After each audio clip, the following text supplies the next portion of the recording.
certainty that you would bring freedom and hope. Trusting in your faithfulness, we ask for wisdom for our community leaders and those they serve. That Amarillo would continue more and more to be a city that reflects your truth, justice, and compassion. In Jesus' name we ask these things.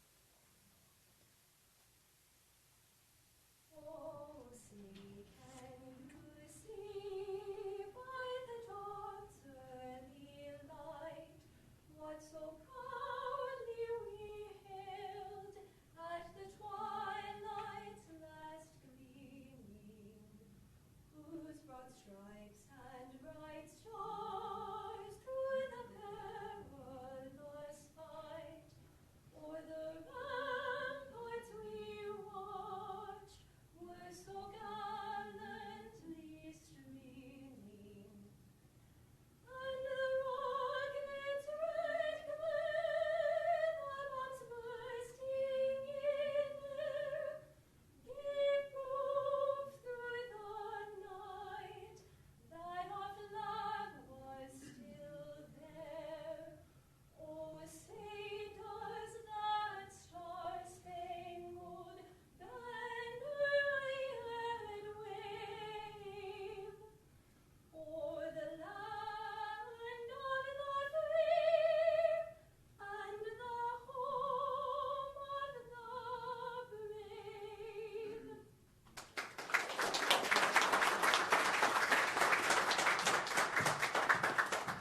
Thank you both. It's wonderful to have people that were raised in our community, graduated from high school, went off to college, and now are back serving in the community. So thank y'all. Y'all blessed us today, both of you. We appreciate your being here today.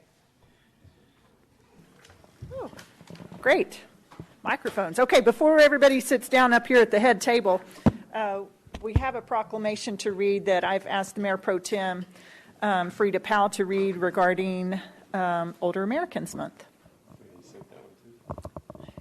Yeah? Okay. Thanks, Rich. Okay, do we have anyone here that's associated with this proclamation? No? Sorry about that. Thank you, James. I appreciate that. All right, if not, so I guess that just leaves myself and Councilmember Howard Smith for this proclamation. So I just want to start out by saying thank you to Lisa Hancock for inviting me to their conference. It was great to be able to celebrate our older Americans, especially here in Amarillo, and then also the nursing homes and the assisted living centers as well. So here goes the proclamation. Whereas our city includes a growing number of older Americans who have built resilience and strength over their lives through successes and difficulties, and whereas Amarillo benefits when people of all ages, abilities, and backgrounds are included and encouraged to share their successes and stories of resilience, and whereas we recognize our need to nurture ourselves, reinforce our strength, and continue to strive in times of both joy and difficulty. And whereas our city can foster communities of strength by creating opportunities to share stories and learn from each other, engaging older adults through education, recreation, and service, and encouraging people of all ages to celebrate connections and resilience. Now, therefore, we, Mayor and City Council members, do hereby formally proclaim May 2021 to be Older Americans Month, but this is being observed and celebrated on August 13th, 2021 in Amarillo, Texas. We urge every resident to recognize older adults and the people who support them as essential contributors to the strength of our community. Given under our hands and seal of office this 10th day of August 2021, the Honorable Mayor Ginger Nelson, Council Members Cole Stanley, Frida Powell, Dr. Eddie Sauer, and Howard Smith. And again, I just want to say thank you. Thank you. Okay, that's it.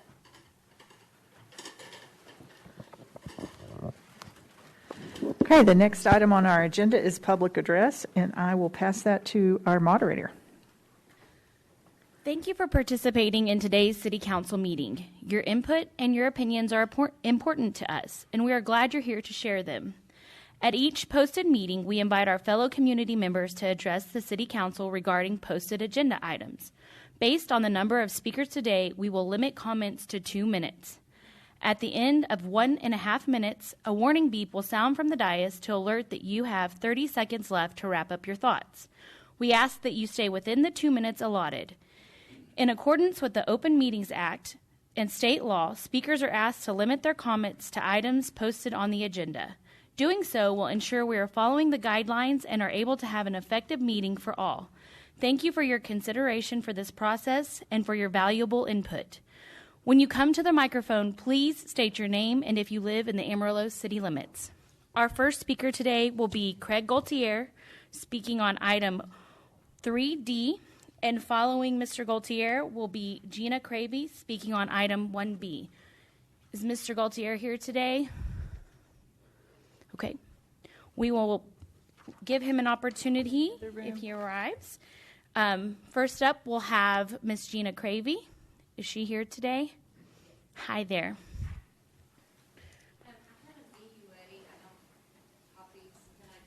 Sure. I think you just.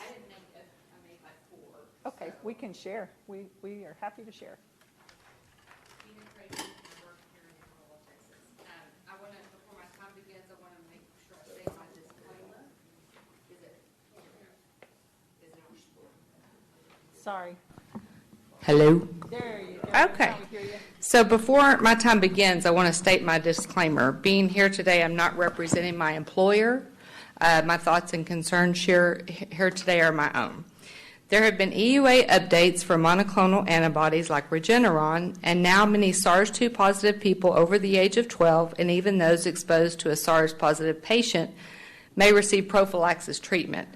Last week, I sent a letter asking the City Public Health why there is zero information on the website or social media posts regarding the use of these MKAs.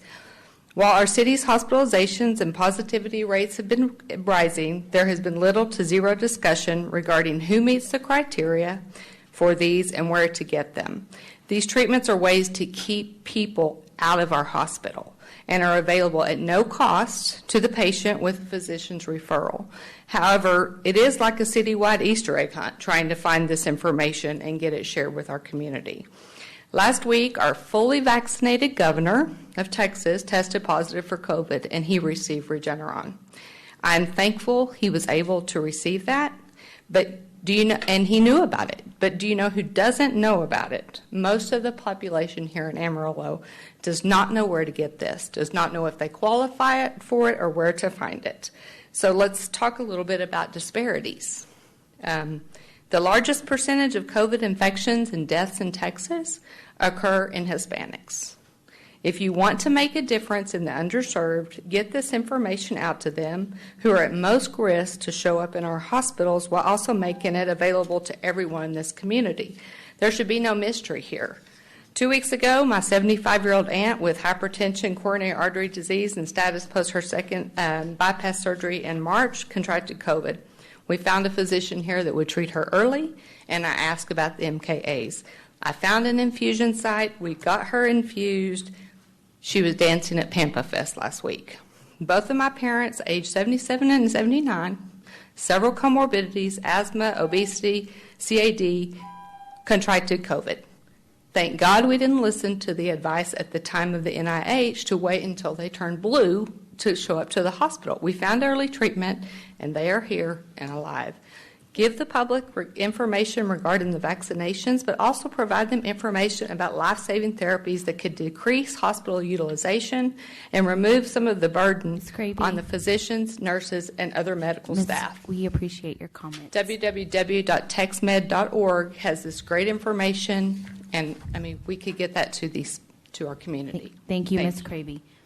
Next up, we have Annie Russell speaking on item 1B. And following Ms. Russell, we have Ryan Brightbill speaking on 3D. Thought I had 3 minutes, so. I'm only here today because the Lord has set my feet on this path, and I am being obedient. I am a mother, wife, nurse, and most importantly, a born-again Christian.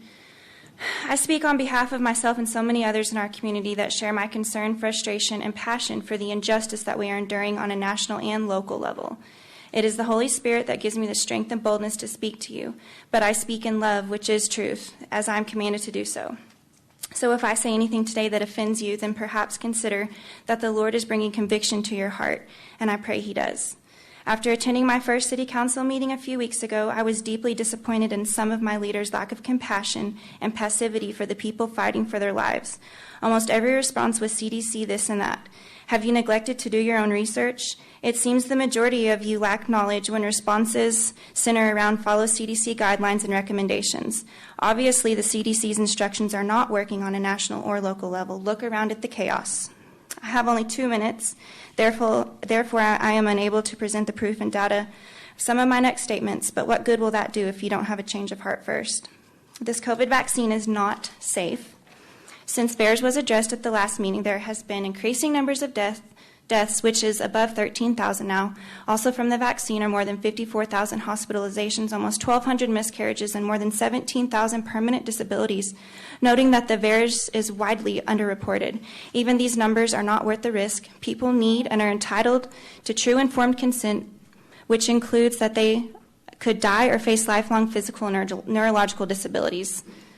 I'd also like to stress the discrimination of the unvaccinated that grows daily. We will go into a further nursing shortage if people do not have the freedom to choose whether or not to receive this, and they are forced to do so to keep their jobs. Ivermectin works. It is the gold standard for treatment for COVID. Vaccines are not treatments. Had ivermectin not been discredited falsely at the first of all this, there would have not been EUA authorization for the vaccine. 5G towers in our community are dangerous. They're causing cancer, and they're being put up in our neighborhoods, where we live, and by our schools. They are especially dangerous to our children's brains. Where is your integrity, discernment, and wisdom as Christians? You have a chance to do what is right and just. I don't think 5G is on the agenda. It's not on our agenda item today. Excuse me. It's not too late. Please don't fail us as our leaders. Please lay aside your pride and or your fear if you care about saving the lives of the people you're supposed to help protect. Thank you, Ms. Russell. Next, we have Ryan Brightbill speaking on item 3D. Following him, we have Mr. Jesse Frimmer speaking on item 1B. Just before my time starts, I wanted to let you know I've provided each of you a copy of my comments. But Mayor, City Council, and City Manager, thank you for the opportunity to address and provide feedback to you on non-consent item D listed on the meeting agenda. First, I want to thank Councilor Cole Stanley for his no vote on a property tax rate increase. The city is looking to increase revenue for projects such as remodeling or building a brand new municipal government complex. However, a property tax rate increase is not the answer to accomplishing the increase in revenue needed. Currently, the Potter-Randall County Appraisal District has an arbitrary and flawed property valuation system.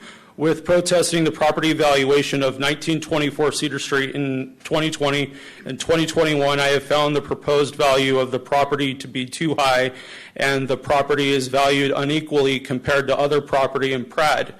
It is my belief that the percentage of increase or decrease in property valuations from year to year within Pratt should be relatively consistent, comparable, accurate, and equitable. To illustrate, please turn your attention to the supplement provided. Here are some items that I would like to highlight of property valuations from 2020 to 2021.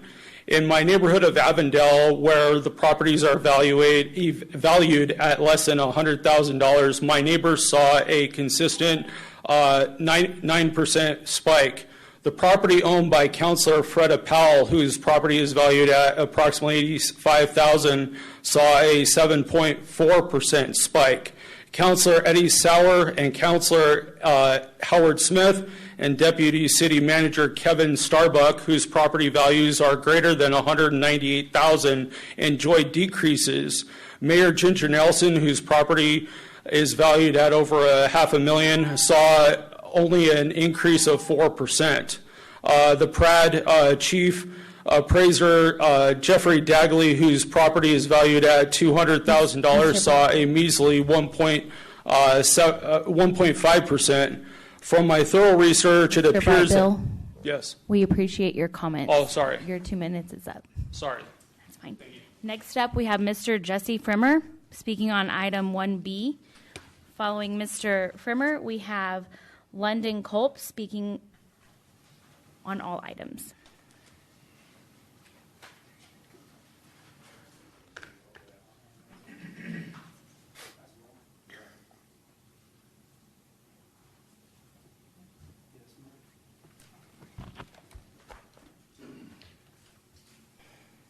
He gets a short piece. I didn't give him as much as I did y'all. City manager. Oh, got it. Okay. Jared shorted. I'm sorry, Jared. That's all right. Okay. Yeah, it's got your name on there, city manager, right? Oh, yeah, it does.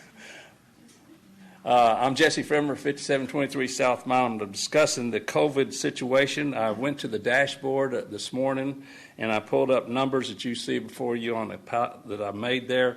I've highlighted the significant percentage rates that are curious to me. We do have a problem at the 80 plus. I'm 81.5, so I'm in that death rate problem of 11.8% of a population that's going to our hospital. So I raised these questions. According to the numbers posted yesterday, why are we wearing masks? Observe the bordered, italicized numbers and the age groups.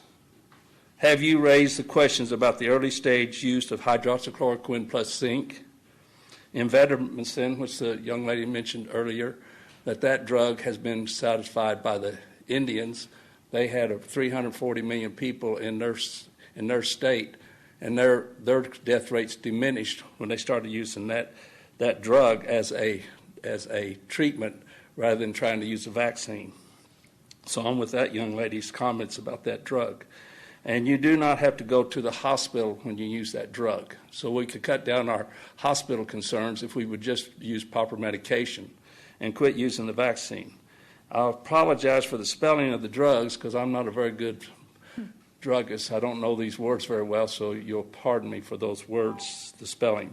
My next question is why has the dashboard format changed from that posted on 8/20? If you'll notice, the dashboard was a chart, showed a graph that you could see for the past 2 years. A very good description. It also shows some other interesting facts about the fact that the death rate for people using the vaccine was 5.5% of those attending the hospital. Now that makes 94.5% survived that had the vaccine, but still 5.5% is a pretty significant number. I'm sorry. That went fast. Yes. Thank y'all. Thank you, Mr. Frimmer. Next up, we have London Culp. Following London Culp, we have Larry Halsey. Thank you guys for letting me address you today. I think it's kind of important that we come together and have a come to Jesus meeting. At this point, I think the line is pretty set in the sand, who's going to get vaccinated, who's not going to get vaccinated.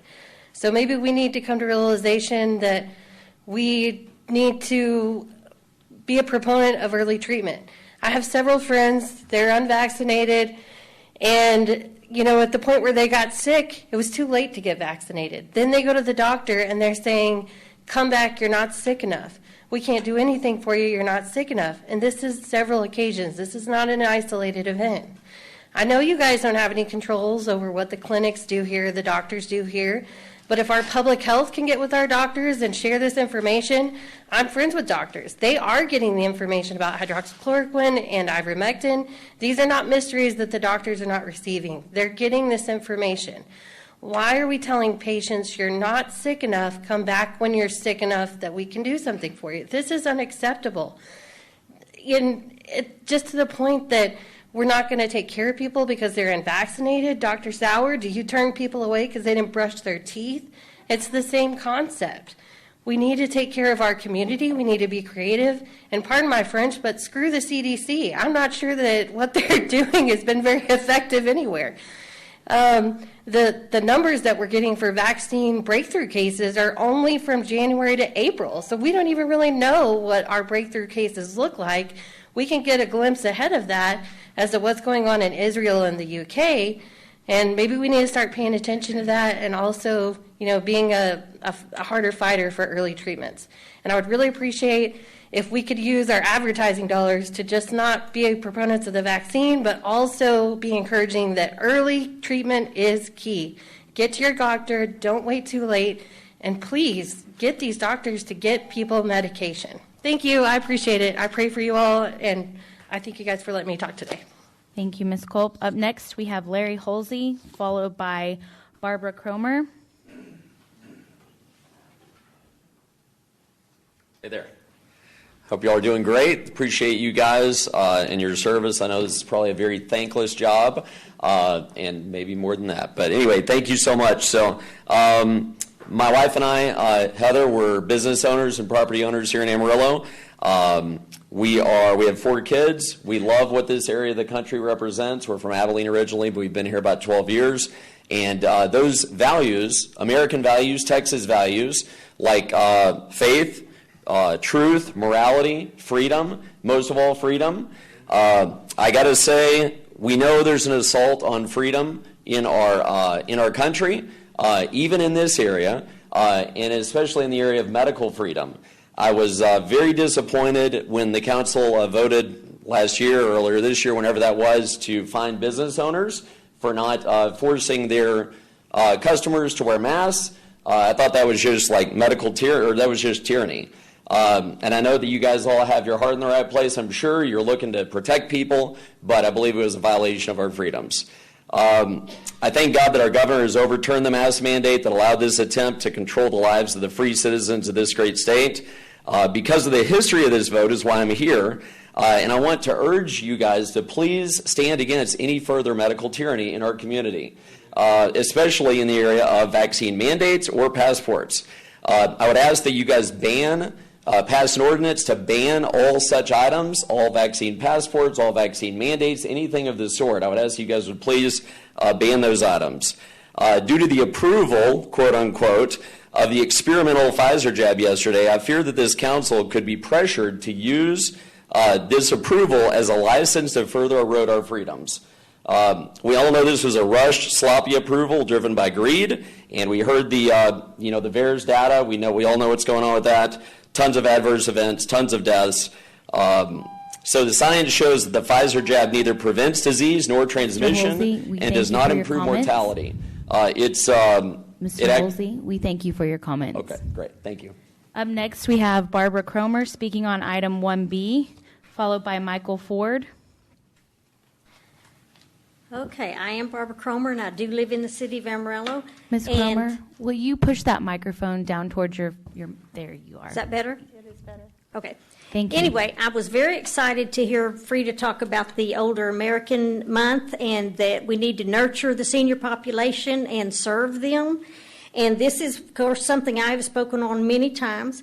I do appreciate the opportunity to speak to the leaders of Amarillo, and I know you have a lot of important decisions, but I'm here to represent the senior population of Amarillo, and of course, especially the Senior Citizens Association. We seniors are the foundation of Amarillo. We're the ones who helped Amarillo become the city it is today. We've been working here and shopping here and voting here long before some of y'all were even born. So anyway, we also pay our taxes here, and I think you should care that we vote here. And so I want to remind you again that you promised to serve all the citizens of Amarillo, not just the young people and the business people, but the senior population that has built Amarillo. And as you know, the Senior Citizen Association has provided activities, fellowship, nutritious meals, and socialization since 1973. The city of Amarillo has not had to support us at all for 48 years, not one red penny.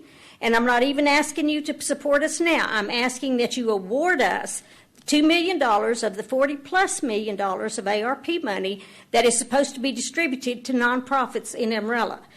And we are a very important part of Amarillo. Without asking, the senior population of Amarillo, through no fault of their own, have had their socialization, meals, activities, and all of that pulled out from under them when we lost our location on Polk Street. At least 21% of the population of Amarillo are 60 and over, of which many are low income, and those meals that we served to them were extremely important to them, keeping them out of the hospitals, the depression out of the hospitals because they had socialization.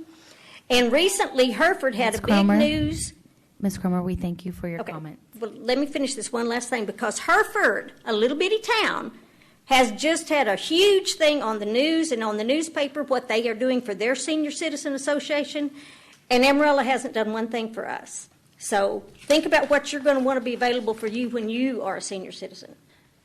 Thank you, Ms. Cromer. Next, we have Michael Ford, followed by Arvil Williams, speaking on item 3A. Just a point of inquiry. We're at 2 minutes today. We're only 3 minutes, and there's a whole room full of people who presented or prepared comments for 3 minutes. Is there a reason why we're at 2 minutes and not 3 minutes like we normally do? I mean, is it just like there's 5 more people? Yes, sir. Due to the amount of speakers we have. So it's a terrible impediment to actually ask to listen to 3 people for 1 more minute than Would you start his let timer? anybody know. Mr. Ford, if this is part of your comments, let's. It's not part of my comment, but it's part of the protest because people prepare for these things and then we show up and 1/3 of our speaking time is gone. So in light of that, item 3A, you've got an item here that was tabled in the last meeting. It magically appears on this agenda. You have my full comments here so you can read those at your leisure, but it magically appears on this agenda. In order to remove an item from the table, you actually have to have a motion, a second, and a majority vote. It just doesn't get to appear on your agenda. So the team, voted to take it off, put it late on the table, and reconsider it at some point in time. That item, 3A, has not been properly, it's not the same item that was laid on the table. It was a public hearing and a first reading. Now it's just a first reading. That's improper and it's illegal, and you violated the Open Meetings Act.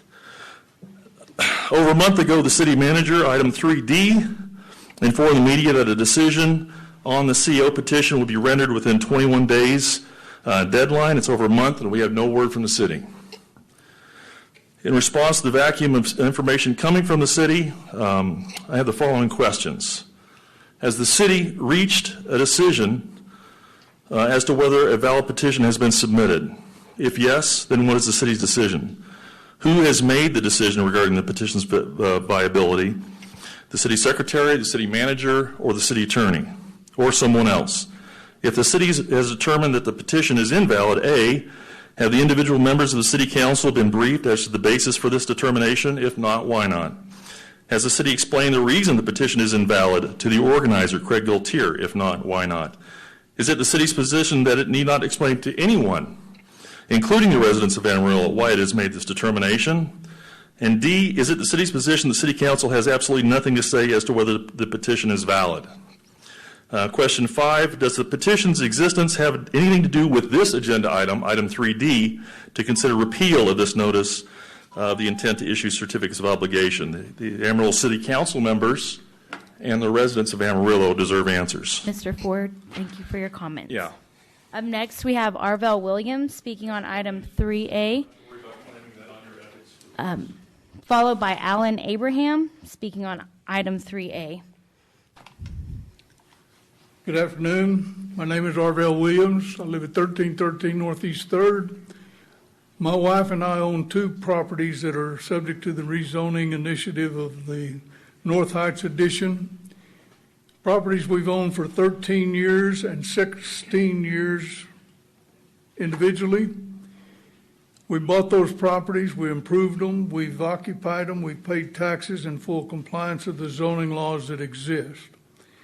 Along comes this initiative filed by somebody that we don't know, and for what purpose other than nefarious reasons in generalities. Nobody has applied to rezone any property in any portion of this 816 acres that's at issue in the whole subdivision. Nobody's applied, which means nobody's paid the fees except and unless it's the city of Amarillo. You've advocated for this change in zoning laws for what reason? I think you can all agree that the zoning laws, when you change the zoning, it's going to affect the value either upwardly or downwardly, one or the other. The only people that should be able to request a change in zoning would be the owner of the property, someone with whom he's in contract with, for example, that has a vested interest in it, subject to a rezoning ruling, or thirdly, a governmental entity who's doing it for the benefit of everybody. You're not doing everything for the benefit of everybody. You're taking values from our property and giving them to somebody else. The worst part of this whole deal is every property that changes zoning is subject to being branded non-conforming. Non-conforming is a vicious thing, and it's predicated by a lot of factors and triggered by a lot of factors. A lot of things come into control, and I don't think there's any one of you up here that Mr. wants Williams. one of your properties branded non-conforming.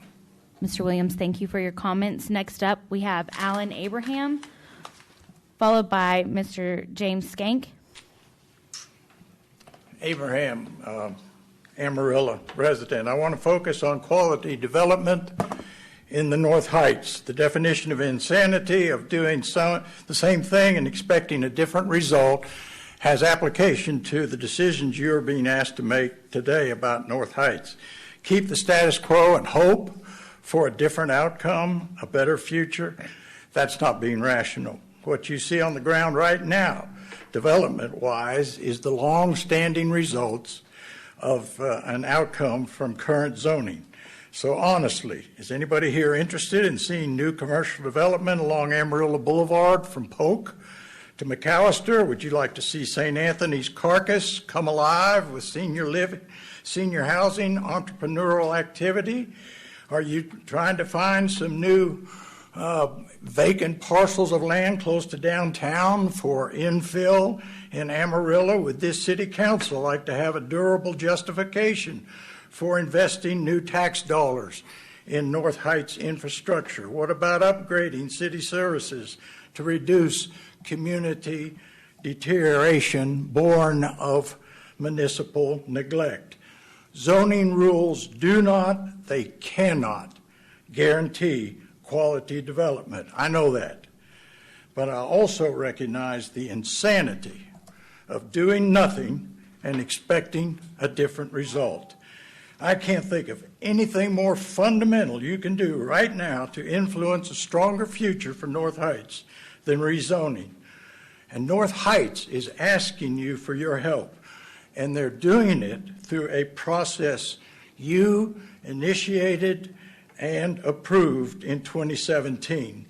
The dissident voices are representing themselves. They are not speaking or representative of that process. So let's inaugurate a fresh start, please. Thank you, Mr. Abraham. Up next, we have Mr. James Skank, followed by Rupert Brashears.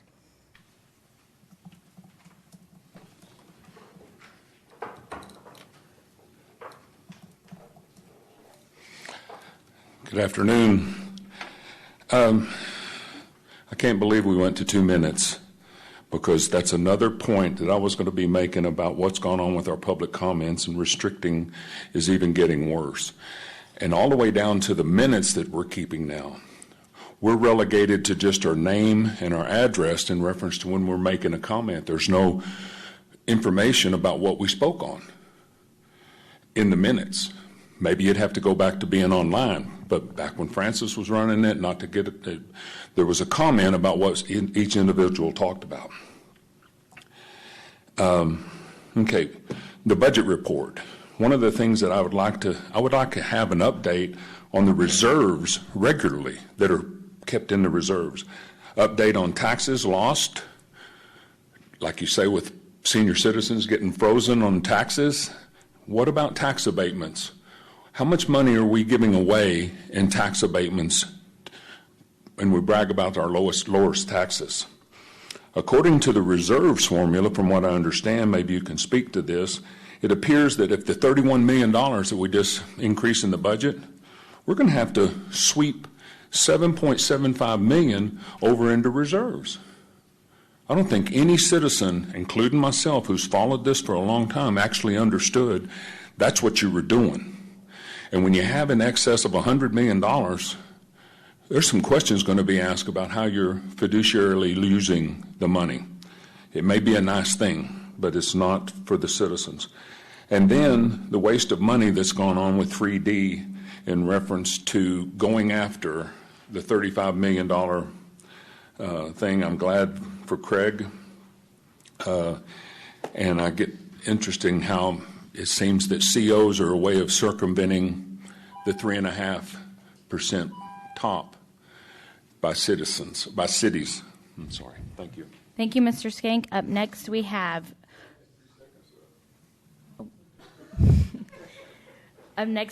Rupert Brashears, followed by Miss Mildred Darton.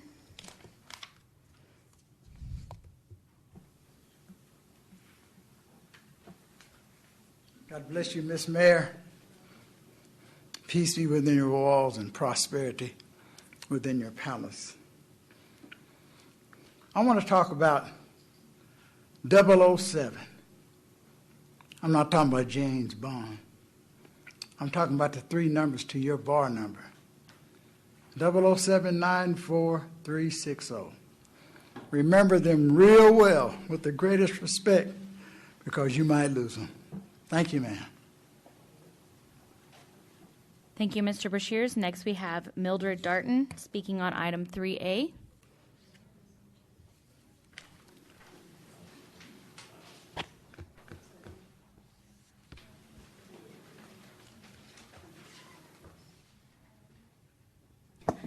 Good afternoon. Mildred Darton, 2005, Northwest 14th Avenue, 79107. I speak on behalf of the North Heights Advisory Association and the North Heights community. Our rezoning, we're not out to hurt anyone. We only want to do what is best for the community and the city. For many years, we have struggled. We finally got Boots, the North Heights neighborhood plan. So we're asking you all to give us the straps to pull ourselves up. Thank you. Thank you, Ms. Darton. At this time, I'd like to give Mr. Gaultier one last chance to come if he's here today.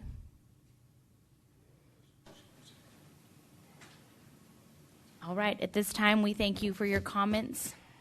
Public address is closed. Thank you. Jared, I'm going to hand the microphone to you to talk about a couple of staff changes.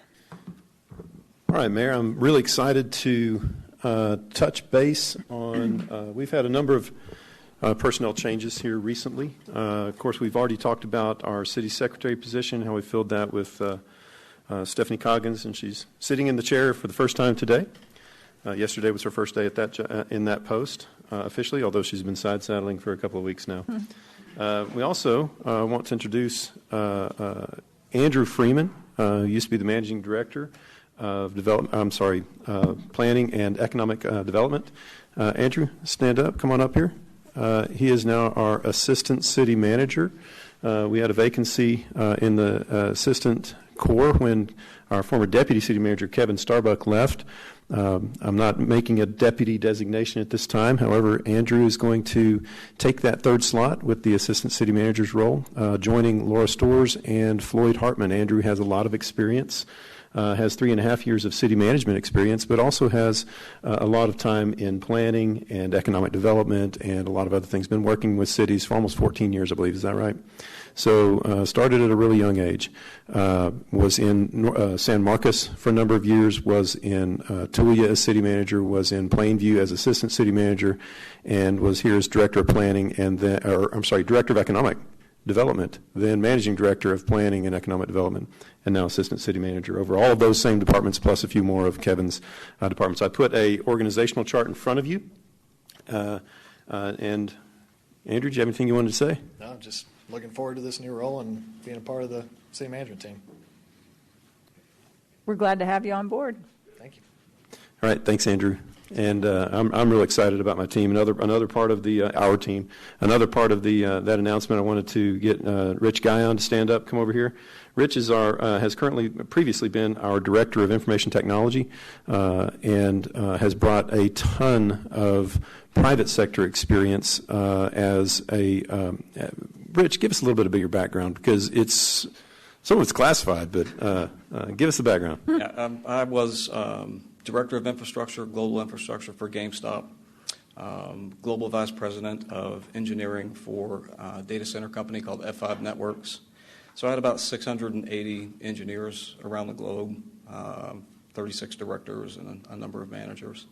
And then I ran the Americas engineering team for Palo Alto Networks. I wanted to come home, so here I am. And Palo Alto is a pretty big-time company that contracts with the U.S. government, does a lot of DoD stuff. He's worked on some of the things that I've worked on, so he's got a wealth of experience, and we really have no right to claim someone with this type of private sector experience. He is committed to Amarillo. He's got family in Amarillo, so I'm really excited about Rich's addition as a managing director of information technology. So in addition to being the director of information technology, he's going and chief information officer, he will also be over the public library, broadband, nascent areas of broadband and 311, along with the Office of Emergency Management and, of course, information technology. So I feel like we have a very stable leadership team that is committed to our town and to our area for a long time. This is a resilient team that will be able to handle a lot of opportunities, whatever opportunities council pushes our way. So real excited about that. Thanks, Rich. If y'all have any questions for Rich, he'd be glad to answer your questions.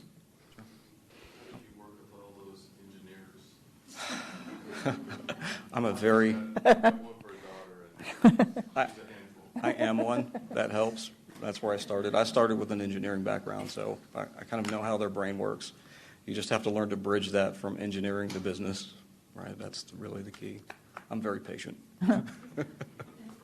I will just say that I've seen both Andrew and Rich take a very yes and customer service approach, both in working internally in your teams, but also in dealing with citizens and the issues that they bring to staff. So that is something that I'm really excited to see continuing to grow inside city staff, Jared, and under your leadership is the idea that we're looking for ways to partner with citizens. We're looking for ways to say yes, rather than just, I think the bureaucratic answer is, no, that's not how we do it, sorry. and we're really trying hard to have a different stance, and I think it's more customer friendly. So I'm excited about your new role. Me as well. Thank you. That's all I got. That's all I have. All right, great. Well, let's go right in then to, I think we're going to have a great meeting today. Agenda item 1A, anything, council, in your packets that you had questions about that you wanted a chance right up front to address? Okay. We'll go to 1B, a coronavirus update. Mr. City Manager. All right, Mayor. Got a lot to talk about today. There's been a lot of movement recently in this area, so here to walk us through the update is Director of Public Health, Casey Stoughton. Casey, welcome.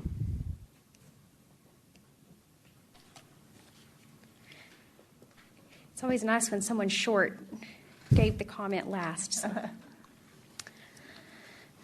So as of yesterday, there are a total of 39,424 cases of COVID-19 reported in Potter and Randall counties. We have 33,528 active cases, and we're up to 813 deaths here in our community. So we've certainly seen a lot of new active cases, and unfortunately, we've seen several deaths here lately. The 5-day new case average is at 216 new cases per day. We will remain in level red for another 2 weeks, as 3 of the 4 metrics do remain in level red. Yesterday, our GA34 hospitalization percentage was at 17.19%. Since we've been over 15% in that metric that the governor set for us, for more than 7 consecutive days, then not only are we an area of high transmission as defined as by the CDC, but we're also an area of high hospitalization as defined by DSHS. COVID testing is still available. Again, our phone number is 378-6300. You probably have that memorized by now. We can screen and direct people to testing. We've seen an increase in testing as well. The rolling 7-day positivity rate is at 14%. The positivity rate at the drive-through is about 46%. And so that's almost half of the tests that we're seeing at the drive-through are coming back positive. So lots of positivity, lots of new cases there. Monday, the FDA did approve the Pfizer's COVID vaccine, and that is now marked as, they couldn't have chosen a more difficult word to call that, but it's called Comirnaty, and that is for the prevention of COVID-19 in individuals 16 years of age and older. The vaccine continues to be available under EUA for people 12 to 15. And so Pfizer is working through what they call a rolling approval process through the FDA. And so that's certainly great news on the vaccine front. Do you want to take a minute to talk about, we've had lots of questions, lots of concern about why we have so much emphasis on vaccine. We certainly support early treatment, especially Regeneron, for those who meet that high-risk criteria. So the EUA is specific in who can receive Regeneron. It is now available for people who are not only positive, but people who are exposed to COVID-19.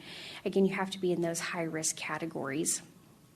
We do talk about this information with our patients through the public health department and encourage people to talk to their doctors about this treatment. However, in this pandemic, the saying an ounce of prevention is worth a pound of cure could not ring truer. Vaccines are safe, effective, and can be administered on large scales in the broadest of places. The goal of vaccines are to keep people from needing that early treatment or a higher level of care at hospitals. There simply aren't enough doses of Regeneron or hospital beds to stop emphasizing vaccine, and that's why we put so much emphasis on vaccine. I think our hospitals have a very limited supply of those doses for that early treatment, and we have thousands of doses of vaccine. So any COVID infection that can be prevented is one that doesn't have to go to the hospital or to seek that early treatment. So prevention is just so key in this fight against COVID right now. So happy to answer any questions that you have.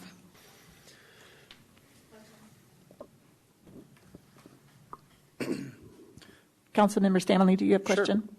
Yes, ma'am. Thank you. Casey, I learn more about your job and everything you do like every couple weeks. And so a lot of us don't realize maybe how broad a job you fulfill. And I know you take on some other things as an overall health and wellness to our community. So I appreciate that, and I thank you for all you do. I'm curious about a few things. I do get to see Dr. Eddie Sauer over here to my left, and I love the analogy earlier of, brushing our teeth. So brushing our teeth has been shown to be effective to have a good set of healthy teeth. So has flossing, right? And so, I don't know that Dr. Eddie Sauer would ever tell us, just brush your teeth. That's all we want you to do. Everybody brush your teeth. I want everybody who wants to brush their teeth to go get your teeth brushed. But I also want people to floss. And I think you would too. And so in this analogy, these are these early treatments. What do we need to do to help make these things more available?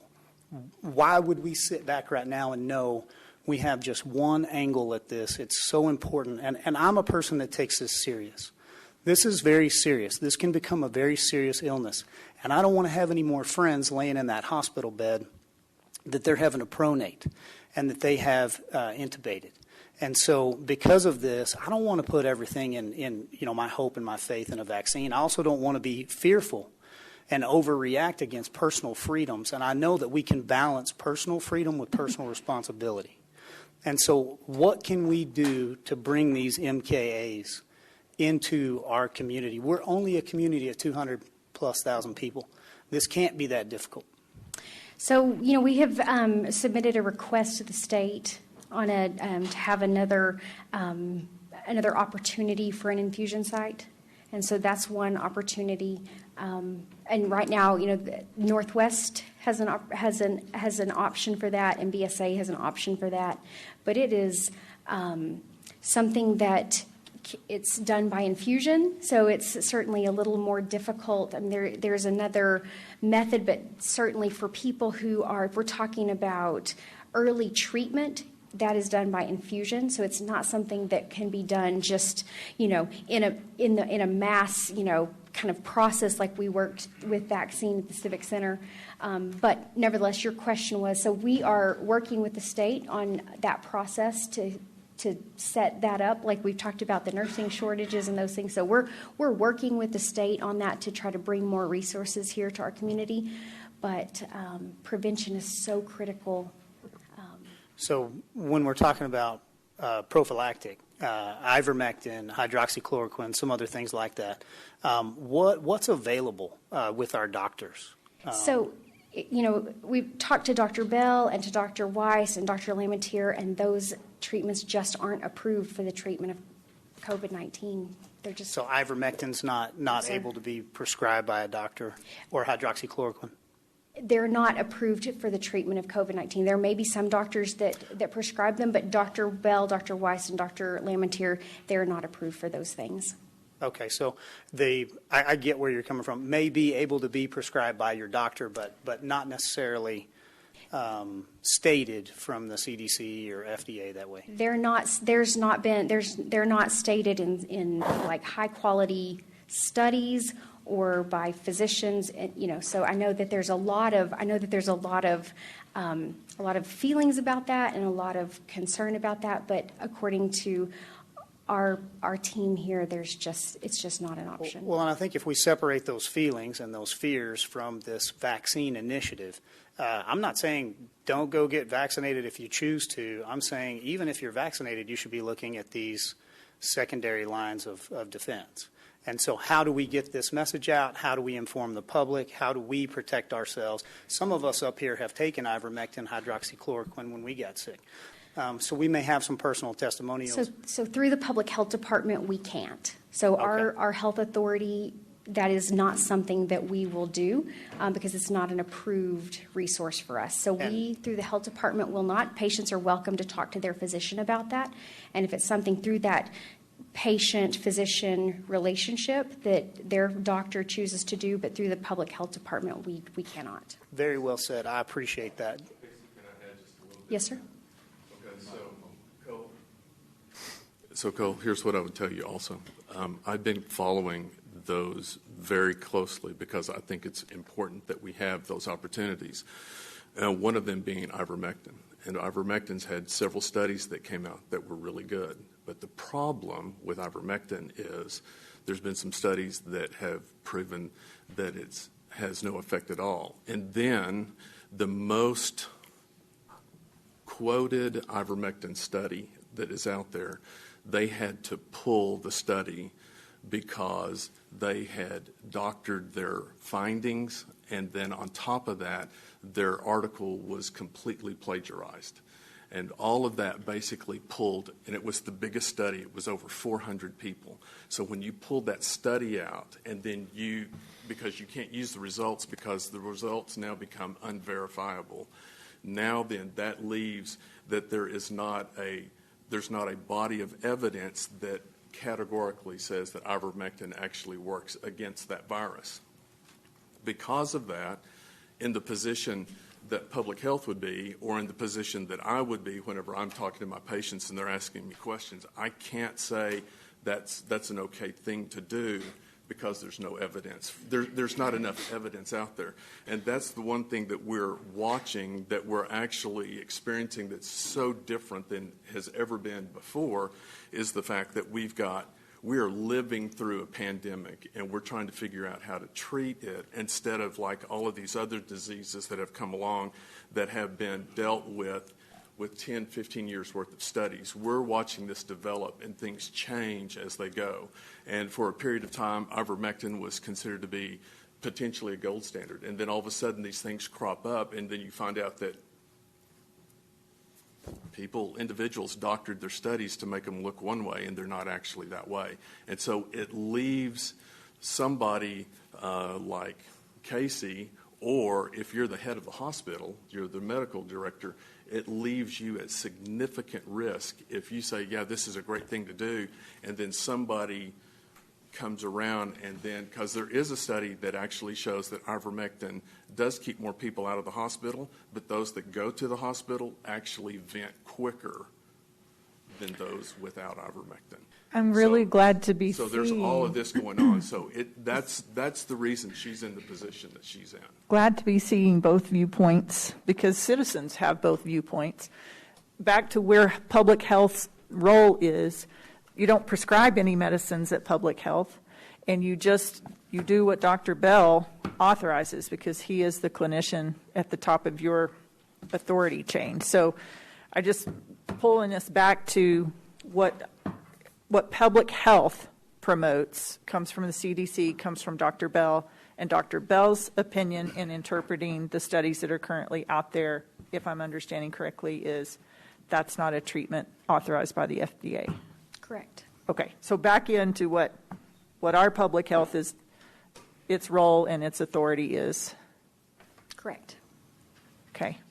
Yeah, thank you, Eddie. I value your opinion, and as a doctor, I appreciate the fact that you do your own study, and you're not just taking it at face value. At one time had heard over 800 peer-reviewed articles that were in favor of ivermectin, and so once again, I just want, like theirs, I just want the data to be out there. And so, if we do have over 13,000 adverse reaction deaths from vaccines, that's an important process and piece of factual information that I want to take in if I'm deciding whether or not to take a vaccine or one of them.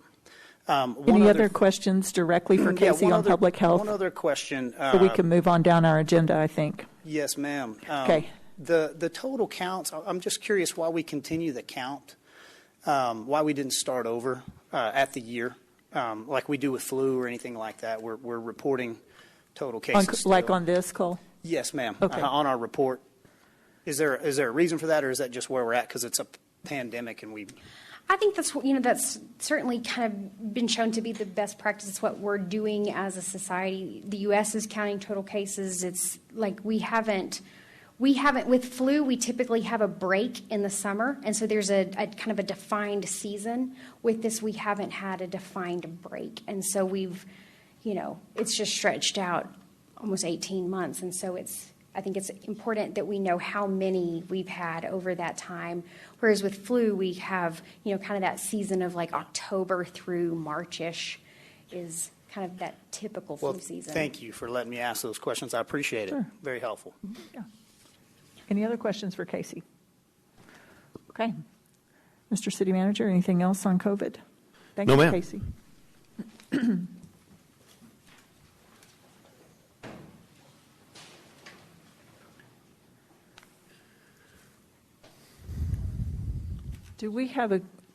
Does Laura have a report on COVID? I thought Laura was going to talk about actually, Laura does have, Chief. I said, no, ma'am, I don't have anything else to report. Thank you for reminding me. Yeah. It's supposed to be the other way. But I thought we were going to hear Laura about. Storrs is going to give us a high-level overview of, we have all of the guidance we're going to get, we think, on ARP. So she's going to give us a high-level overview of all of the eligible projects, also discuss, kind of recap everything that we've talked about to date with council as far as projects that fit, that we have in the can, and then take any guidance from council that you want to give. We'll also be seeking and soliciting input over the next over the next 4 or 5 weeks, and plan to have in front of you in October a synopsis of all of that and a recommended way forward, where you'll have a chance to approve the work plan for the ARP funds as we understand them for the city of Amarillo. And obviously, you'll be able to modify that or ask for additional information and additional things to be added or subtracted, and we can push back to another meeting if we need to. But our goal will be to have council provide final guidance between now and October, and we'll put that on hopefully the first meeting in October to have council consider guidance that will direct how those funds and projects are going to be brought to council going forward over the next couple of years. Okay. And council, I have provided some detailed information to you all separately from this. So we're going to kind of look at an overview of the American Rescue Plan. Here, just wanted to point out that the American Rescue Plan Act provides a very unique opportunity for state and local governments to make strategic investments in long-lived assets, to rebuild reserves, to enhance financial stability, and to cover temporary operating shortfalls until economic conditions and operations normalize. With that said, we are one of the larger cities in the state of Texas, and so we received our allocation directly from the U.S. Treasury Department. Smaller cities and counties actually are receiving their allocations through the state, and TDEM is assisting in that process. So our total allocation came in at just under $39.7 million, and that was a direct distribution that will be made in 2 installments. The first half of that was received back in May for just under $20 million, $19.8 million.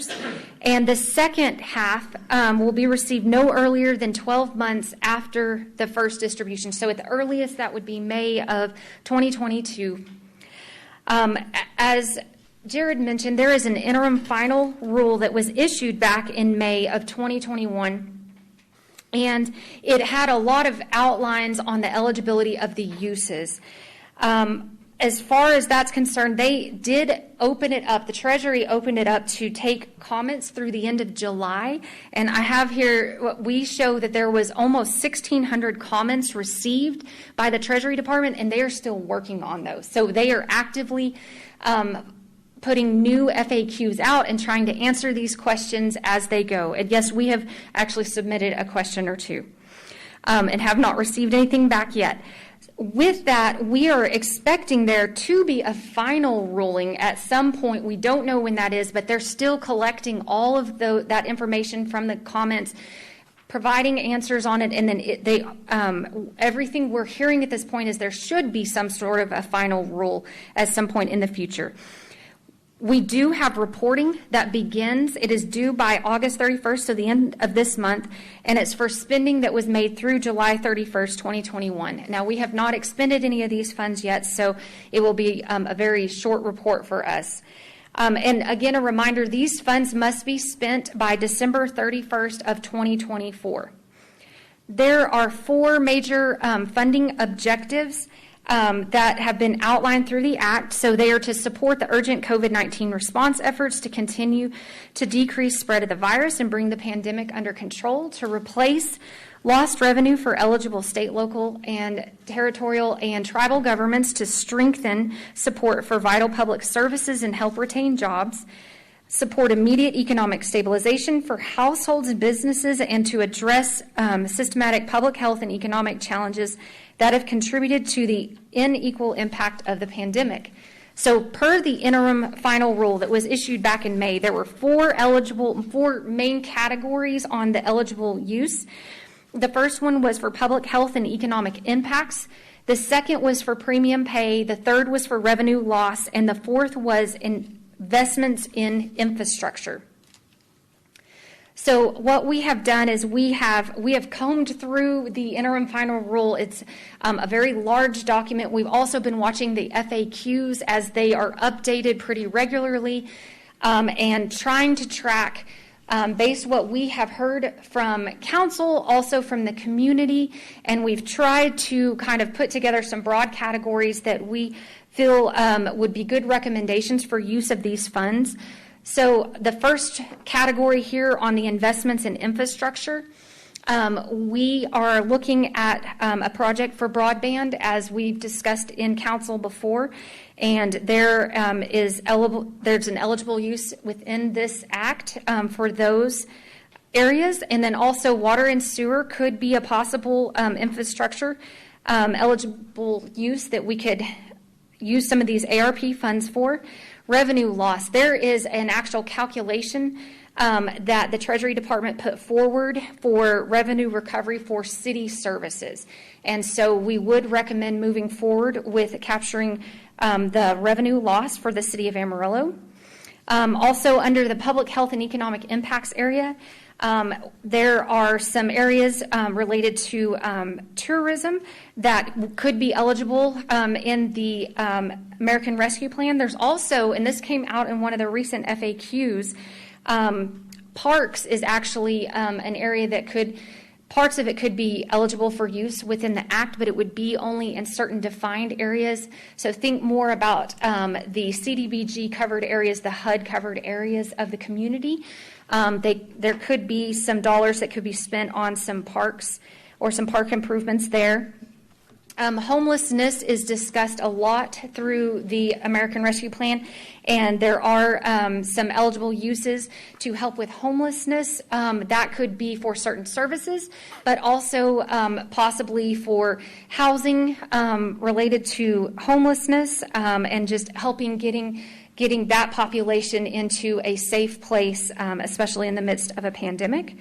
And then utility assistance is another one that is outlined in the Act as a possible eligible use. That, again, would only be certain citizens would be eligible. That would have to be done through a defined process. If we move forward with something like that, it would have to probably be through our community development department, who partners with a local organization that works through all that eligibility already. So that could be some assistance that could be provided in that area. So with that, that's a very high level. As Jared mentioned, what we're looking at is we're going to continue looking through the FAQs as they get updated. We will be looking for some feedback from council, and our goal would be to bring back some recommended dollar amounts for some of these eligible projects, probably the first meeting in October. So I think that's around October 12th. And in the information that was sent out to each one of you, there was a link included to the Treasury Department's website. There is a lot of information out there. If you have specific questions or projects that you would like us to research, if you will please let me know, and we can certainly try to find if there's an area in the Act that is covered by it. And I think most of the question period has been closed at this point, but if we have the ability to submit another question to the Treasury Department, we can do that for sure as well. Are there specific questions? Council, do y'all have questions for Laura? We're passing the handout out to you. Here's extras, Jared. You were going to ask a question as to whether any of the money could go to help the senior citizens build a structure. Have you gotten an answer on that? We have not received an answer on that. Based on our research in the interim final rule, based on the way the request has been written, we are not able to find a way that it's eligible through the Act.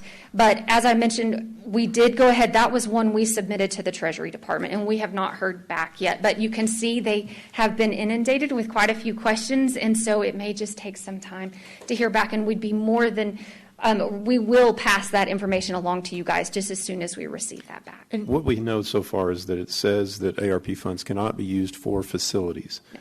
We've asked a clarification for a specific use like this. Can we make it eligible? Mm-hmm. Can they give a clarification or some guidance that would allow us to use it for that?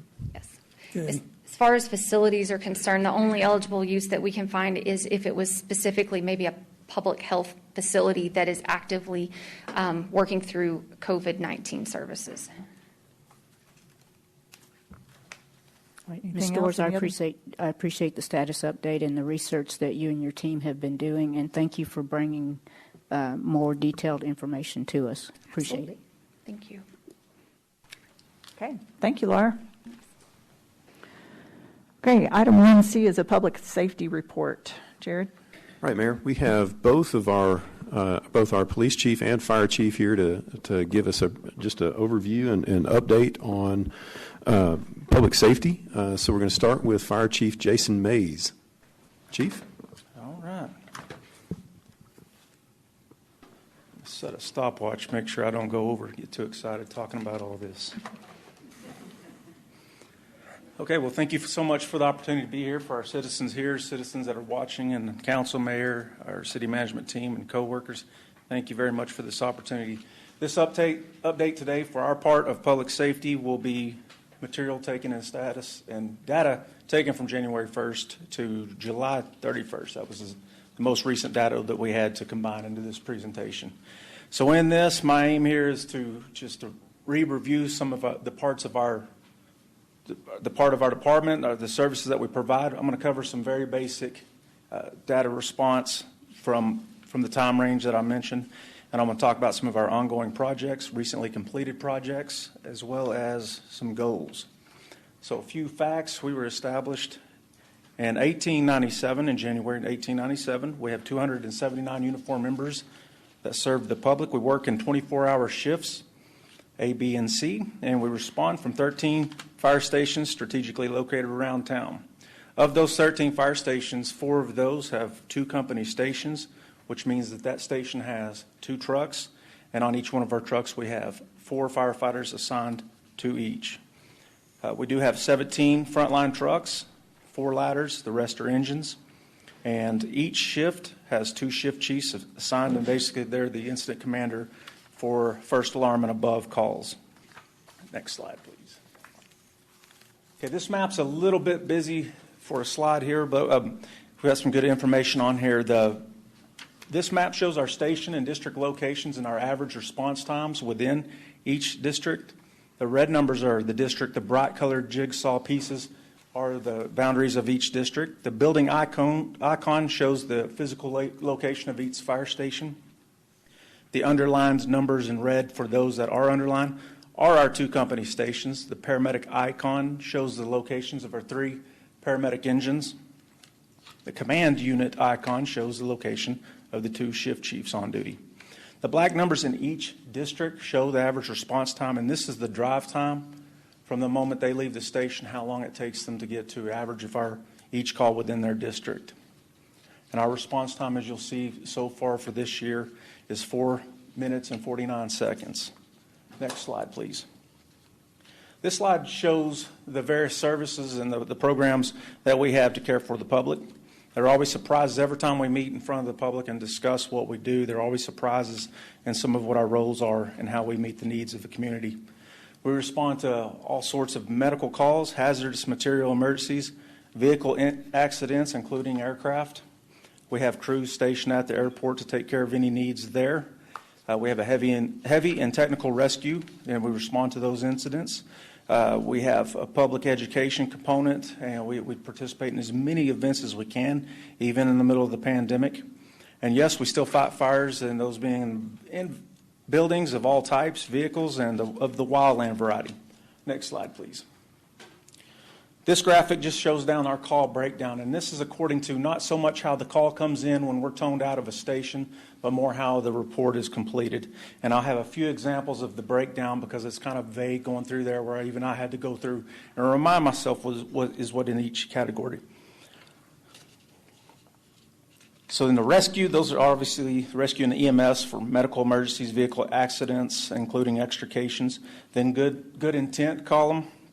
That's when we're dispatched and canceled en route, or if we're sent to the wrong location, or if we have a smoke scare or a steam or fog, barbecue, chimney, pit fires. We get kind of sent to all kinds of things to investigate, and then that's how it's coded in our report. For our false calls, sometimes these are intentional or mischievous. Protection, if we have a protection system within a building, if there's a malfunction like an active sprinkler, smoke detector activation, if there's not a fire, alarm systems, when we have to go out and investigate, that's what the false calls subject is.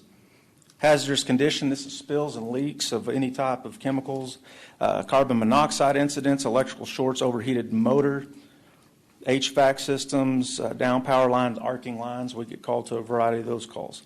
Our service calls are if somebody's locked out of a vehicle, locked out of their home, we can help with that. We even get called for jewelry removal. Leaking and open hydrants, smoke removal, animal rescue. We have animals that can get themselves in all kinds of situations.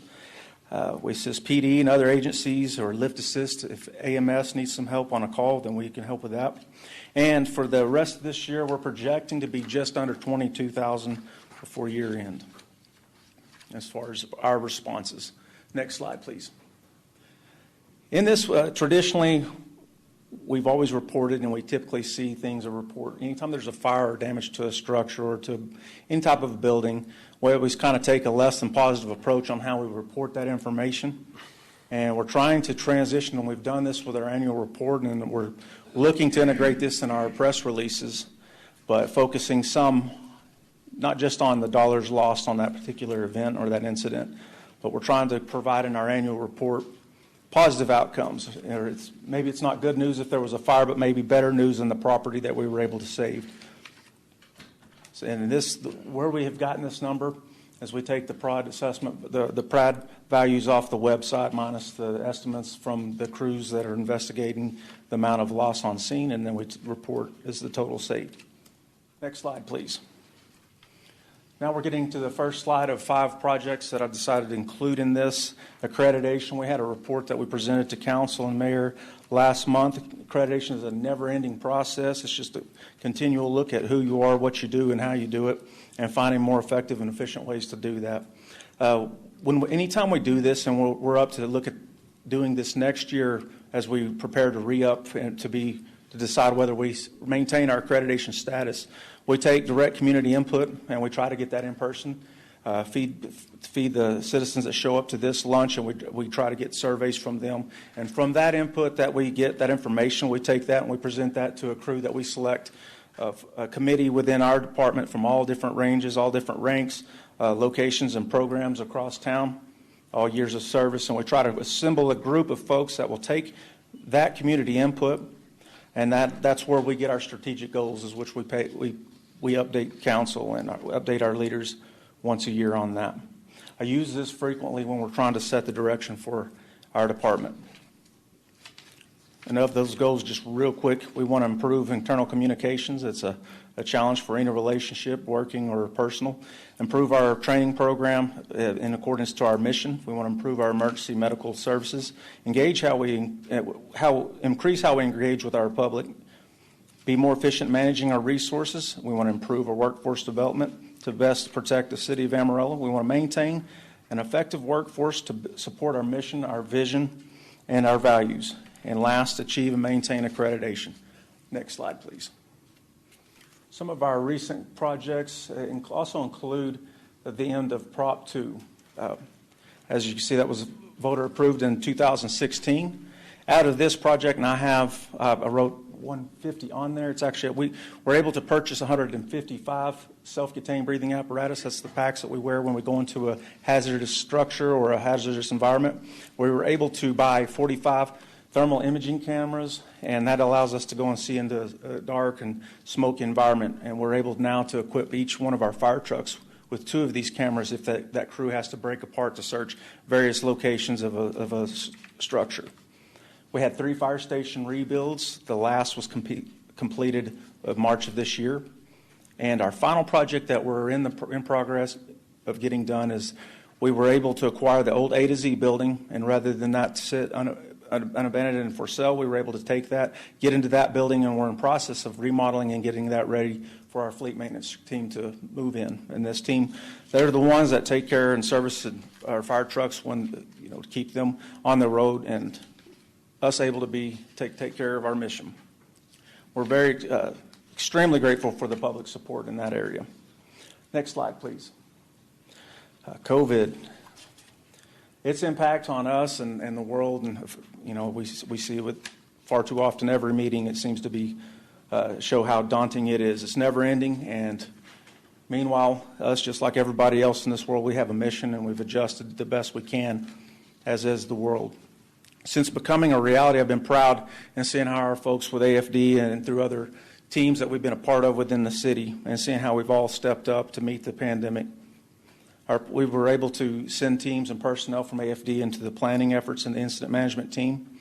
We were able to assist the nursing home testing in the state and the regional areas. We were able to test residents and care providers. We participated with city-sponsored events for food pantries, drive-up mobile testing, mobile vaccination outreach, the successful team at the Civic Center on their vaccination team. And I was going to try to pronounce the BAM lab, that whole word there, the monoclonal infusion center, but I'll just leave that one. But we were able to help out with that for the first time. And we joined so many in praying that we soon overcome COVID. Next slide, please. This is a very recent program that we've project we were able to accomplish. Our wildland team, in the midst of COVID and everything else, life goes on, and we've been blessed recently with rain, and we know that the wildland threat is always around the corner. As a response to that and trying to be proactive, we were able to receive a $23,000 grant for public education and for a mitigation project. And on this, off of 9th Street, we had a medical facility that we were able to send our guys in there to limb up some trees and just do some cleanup and remove some debris. So if a fire ever comes through that area, it would be less of a threat to that facility. And in this, not only were we able to help that specific area, anyone that was able to show up and took interest in that, especially on the edges of town where wildland is those fires are more of a threat, they were able to get some tips on how to make a little more fireproof their property and protect their home. This project took over 400 person hours, and if you combine the educational and the actual cleanup project, and they finished this last Saturday, we're in progress of working on a press release that'll be out soon. And just a few seconds to brag on our wildland team. That's a very energetic and motivated group, and it seems like the harder the work and the bigger the challenge, the happier those guys are, so I really appreciate them. Next slide, please. Our last of our projects that we're talking about today is our Paramedic Engines. We were able to add one in June. We have 3 total right now, and the best thing about this is when we show up and when we work on this existing teamwork with AMS, our ambulance transport agency, is we can work with those professionals, and we're trying to accomplish a pit crew of ALS. So when we show up, we've got highly trained medical personnel, each doing a crucial role when we show up for one of those events that's life-altering for the folks that called us. Our goal is, whether it's taking care of my family, your family, we're taking care of and responding to take care of somebody's family. And on that, before I move on, we average 15,000 EMS calls every year. So when our area of focus, even though we have an ambulance agency in town, is you want to look at what you make the most of your calls. Most of our calls are EMS of that nature. So let's get really good at making of what we do there. We don't want to neglect fire and other obvious areas while we're in business, but we want to be very good on those calls. A quarter of our EMS calls are what would require an ALS intervention, and that's maybe if they needed an IV, if they needed some cardiac monitoring or some advanced drugs. And 10% of our medical calls are life-threatening, where if we're there and we've got the right people in place with the right equipment, the right training, we can truly make or break a dire situation. Next slide, please. Our goals, one of the things that we're trying to do, and again, it couldn't have been at a worse time with the pandemic, but we're looking for new ways to engage our community. We have the Kids Safety Town, which is a spring and a fall event, and we've got our fingers crossed that we'll be able to conduct that this fall. We're looking for group presentations. If any group that ever wants us to show up and talk about what we do so that you understand what value we're trying to add to the citizens in exchange for your tax dollars, we'll show up to any of those groups and be glad to talk as long as you can tolerate it. We have a Citizens Fire Academy that's in the plan we've really wanted to take, and we've never, to my knowledge, I don't know that we've ever had one through AFD, and we're wanting to set that up, so we'll be looking for volunteers for that. We want to continue to raise our EMS standards through ALS care, and to do that, really briefly, we just certify more paramedics. We add equipment, and that leads to more paramedic engines. Every time we do that and we put one of those cardiac monitors on our trucks, that is a game changer. That can truly help the team work along with AMS, and we do a really good job taking care of folks in the fortunate event if they ever need us. We're looking to maintain the system to maintain a diverse workforce, and we're also happy to announce starting this Thursday, first day, we're hiring 10 new recruits, one of which is a woman, so we're happy to have a woman firefighter back in our department, and we wish her luck along with the other 9 folks that are joining our family. We will continue to use the accreditation and some of the skills that we've learned to maintain our accreditation. We're going to take those same data gathering skills to look at ISO, and if we can become an ISO, which is the top-rated department, ISO 1, our return on investment would be a benefit to all of our residents and business owners. Next and final slide. Any questions? What does that look like, Chief? ISO 1, like, have you guys mapped that out on how far away we are from achieving that, or? We do. We created, as soon as I moved to the corner office, as I call it, is we kind of shifted some of our programs, and our programs are ran by district chief. We have a compliance program.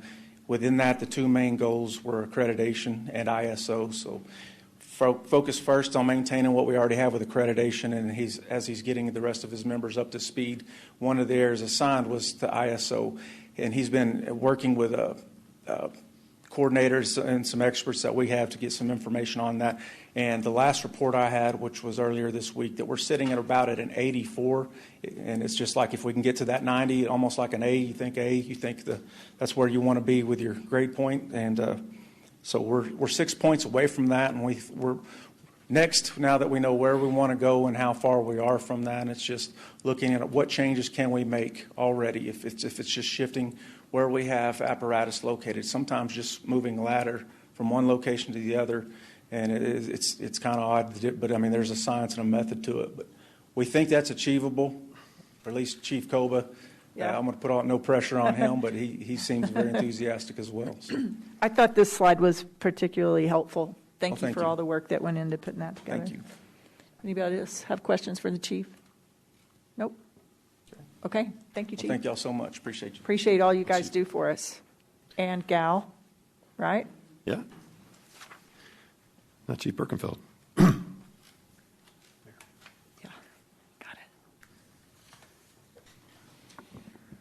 I also want to say what a great relationship we have with our fire department. You know, I know there's a lot of joking that goes around about rivalry between police and fire, and we do rib each other from time to time. But our troops really do well when the chips are down, when they need to perform, and they work together flawlessly. And we train together, too, so that helps. I'm going to give you a brief overview of kind of where we're at year to date, more or less, or at least for the first 6 months. But as a part of that, I want to talk about the status of our police department, our staffing, and things like that. So go ahead. And right now, we're authorized 372 police officer positions.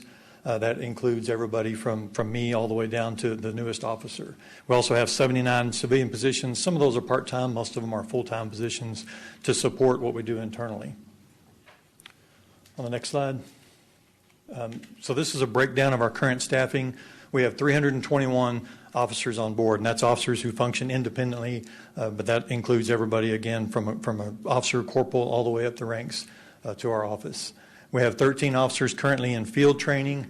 They are scheduled to complete their training in September, at which point they will be added to that 321, and so that'll bring our numbers up to about 334 as far as actual officers in the field doing independent work.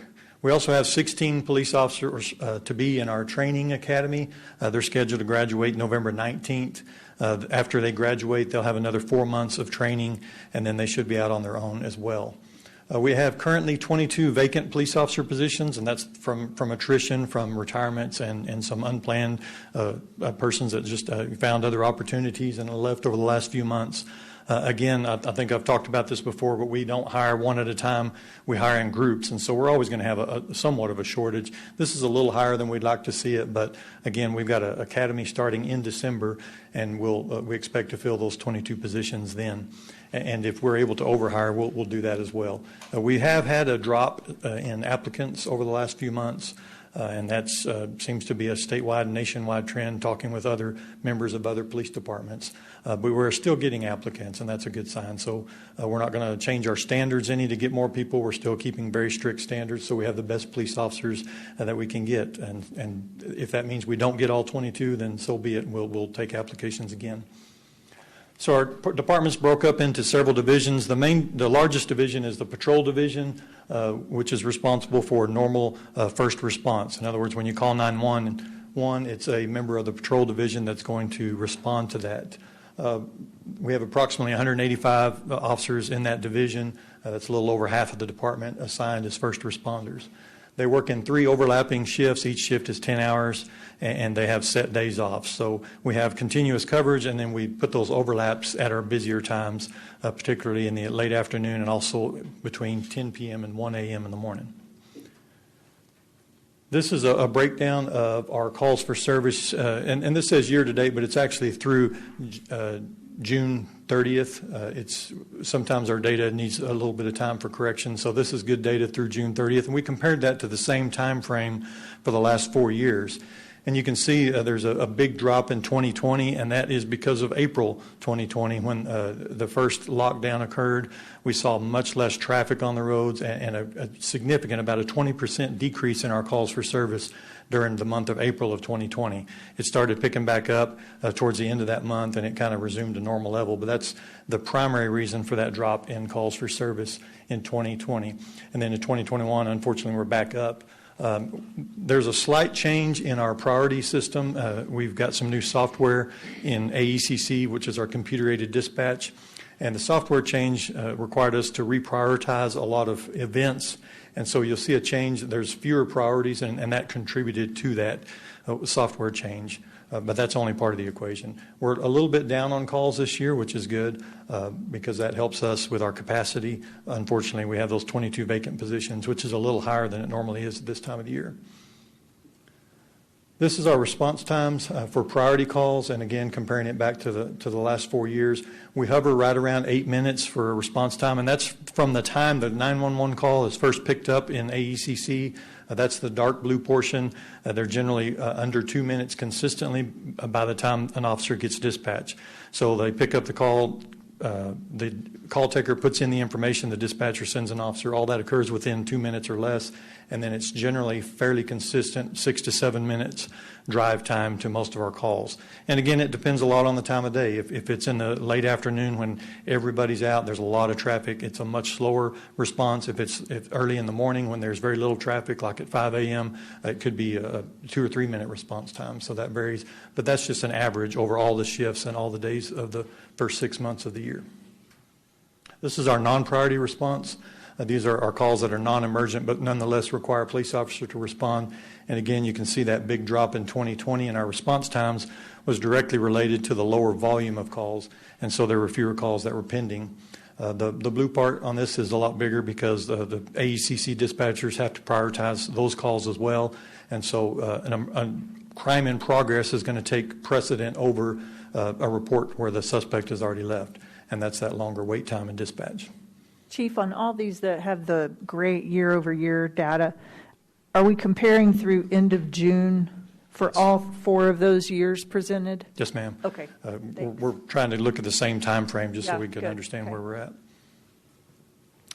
Part of our patrol vision is also the neighborhood police offices, and we have 7 offices. We have North Heights, the Hamlet, the Barrio neighborhood, South Lawn, San Jacinto, Eastridge, and our downtown area. And each of those offices, 1 or 2 officers are assigned to patrol those neighborhoods, and we give them probably the widest variety of jobs possible because their job is to solve problems, and some of those problems are crime problems and some of them are quality of life problems. And so we ask them just to be flexible with their hours and be flexible with their days. They work a lot of weekends and go into community events and trying to listen and find out what's going on in the neighborhoods there. And so we have officers dedicated just to that. And sometimes they're responding to calls for service over the radio. A lot of times they're responding to individual complaints from citizens who have their numbers with them or who they talk to at meetings or various other events that they attend. Our Specialized Operations Division, this takes up approximately 80 officers as well, and that includes our SWAT, our narcotics, our PACE unit, which is our proactive criminal enforcement. Those officers are assigned to solve problems and go after dangerous fugitives. We also have our motorcycle unit, our school officers, parking enforcement, and our bomb team, all a part of that division. Each of those jobs has an important task, and so we've segmented those out from patrol. They generally are not responding to 911 calls, but they can be available for that, but they're certainly on call 24/7 generally for other major events, as we've unfortunately seen in the last few weeks. Our Criminal Investigation Division, that's where a case goes. Once an officer makes a report or arrest, then the criminal investigator is responsible for completing that case, and they send that over to the prosecutor's offices for the filing of charges, or they close the case if there's nothing else to be done with that. And we arrange those units by the type of crime that they investigate, and again, approximately 80 officers are assigned to that division as well. Can I ask you a question real quick? Yes, sir. So, you're 22 officers short. Yes. So does that come out all across the board, or are they predominantly in your patrol division? I mean, like your special operations, are they fully staffed? Is your neighborhood police officers, are they fully staffed? I mean, is there a... It's spread out. It's spread out somewhat. We're carrying a shortage in the Specialized Operations Division, just a little bit in each unit to kind of spread that out. Some of it in our neighborhood police officers. We'd really like to have 2 officers in each of those offices, but we don't want to leave any of them unfilled, so there's at least 1 in some and 2 in others, and then some of those shortages are in the patrol division. Yeah, so they're not just solely left out of the patrol divisions. Correct. It's all across, okay. And then we also have record services staffed entirely by our civilian staff, and it's a big job. They do data entry, which is putting in reports. They do our validation of stolen articles, customer service, which is online reports or over the phone reports. They take over 1,000 reports a year just over the phone and online. And then also open records request, which is a major task because we get daily several requests for records, and those have to be sorted through and dealt with in a very short amount of time by law. Training and personnel handles the training of internal officers and civilians as well as our police academies. And they also handle our compliance with our best practices standards. We just went through our inspection last week, and we expect to be reaccredited here in the next few months. The inspectors found out of about 170-something standards that we have to follow, there were 2 issues that we were able to immediately correct. So we did very well in that, but that's handled through our training division. And then they also manage and staff the Amarillo Shooting Complex, which is the public shooting complex for the city of Amarillo. And finally, our administration division, which is where my office is. We also have internal affairs that reports directly to our office so that we can have the ability to get information quick on internal problems that we might be having. Also, our public information officers and our Office of Fleet and Technology. So that just kind of gives you an idea of why we have 372 positions, but that's not the exact number that's out on the streets. So over the last 4 years of this same time period, again, this is data through the end of June, we can see what our crime's doing. And these are reported crimes. So one of the alarming things that we see right away is our homicides are up. In the previous years, we had 5 or 6 homicides through June. This year, we've had 13, and we've had more since then. So there's definitely an issue going on with violent crime. We see that our rapes are, and remember, rapes in this category includes sexual assaults of minors and things like that. The vast majority of our rape cases are people who are known. The victim knows who the offender is. We don't have hardly any stranger rapes, which is a good thing, but it's still bad that we have this number of sexual assaults that occur among people that know who the offender is. That number is slowly down, but that's also a very small sample size, and so we just kind of have to keep watching on that. But we have a very good system in place in Amarillo for not only reporting sexual assault, but also prosecution of sexual assault. The robberies have stayed fairly steady, but we've seen a decrease this year so far. Along with that, the aggravated assaults are staying steady, and that's a number that we have not seen a drop in. And there's a greater number of those aggravated assaults than there were last year this time, and there's also a greater number of those that are actual shootings as well. And so we can see our violent crime total really has gone down only slightly, and it's gone up in homicides and in aggravated assaults. Then we drop down to the property crimes, which are burglary, larceny, theft. Those 2 categories we've seen significant drops in, and that's a steady trend we've seen over the last 5 years, actually. And there's a lot of theories on why that's happening. One is that we did change the way we're doing some of the investigations internally. We've assigned different officers in those units. Before we had sergeants, now we have officers. And we probably have a little better system for investigating those. But probably a bigger factor in our property crimes has to do with technology. Everything from Ring cameras, Nest cameras, just the prevalence of video technology is really making a difference, in our opinion, because we can't really explain any other reason for burglaries to be down that significant of a number. But we do see a lot of cases that come in where we do have good video from either the neighbor's camera or the person who got burglarized, their camera, and we're able to make a case with that. So the technology is definitely playing a role in that, and I'll talk more about technology in a bit. Where we're not seeing a decrease is in stolen vehicles, and this is primarily because we keep leaving keys in cars and key fobs in cars. Most cars manufactured within the last 10 years, you just can't start it without the key or the key fob because of the electronic devices that are used to prevent that from happening. So we have to be careful and not get careless and leave our keys in our cars, and certainly not leave them running when we're running into the store or something like that, because thieves know that that happens and they're waiting for those opportunities. We don't have complicated car theft rings operating in Amarillo. It's just simply people who are taking cars to use for a drug trade or just joyrides. And so that's still a big problem, but it's probably one of our most preventable crimes that are occurring in Amarillo. And then finally, arsons, we have a small number of those. Even though those are investigated by the fire marshal's office, we report that data out of the police department. This is just kind of a graphical to show the trends there. You can see the violent crime. The aggravated assaults are not going down. They're actually going up. Same thing with homicides. On the next slide, you can see the property crimes.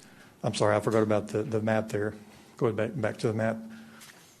This is one of the tools we use, and we're working to improve our technology in this area, but this helps us understand where our violent crime is occurring. And one of the reasons that we qualified for Project Safe Neighborhoods was because of this data showing that we definitely have some hot spots for violent crime. And this is probably not the greatest illustration.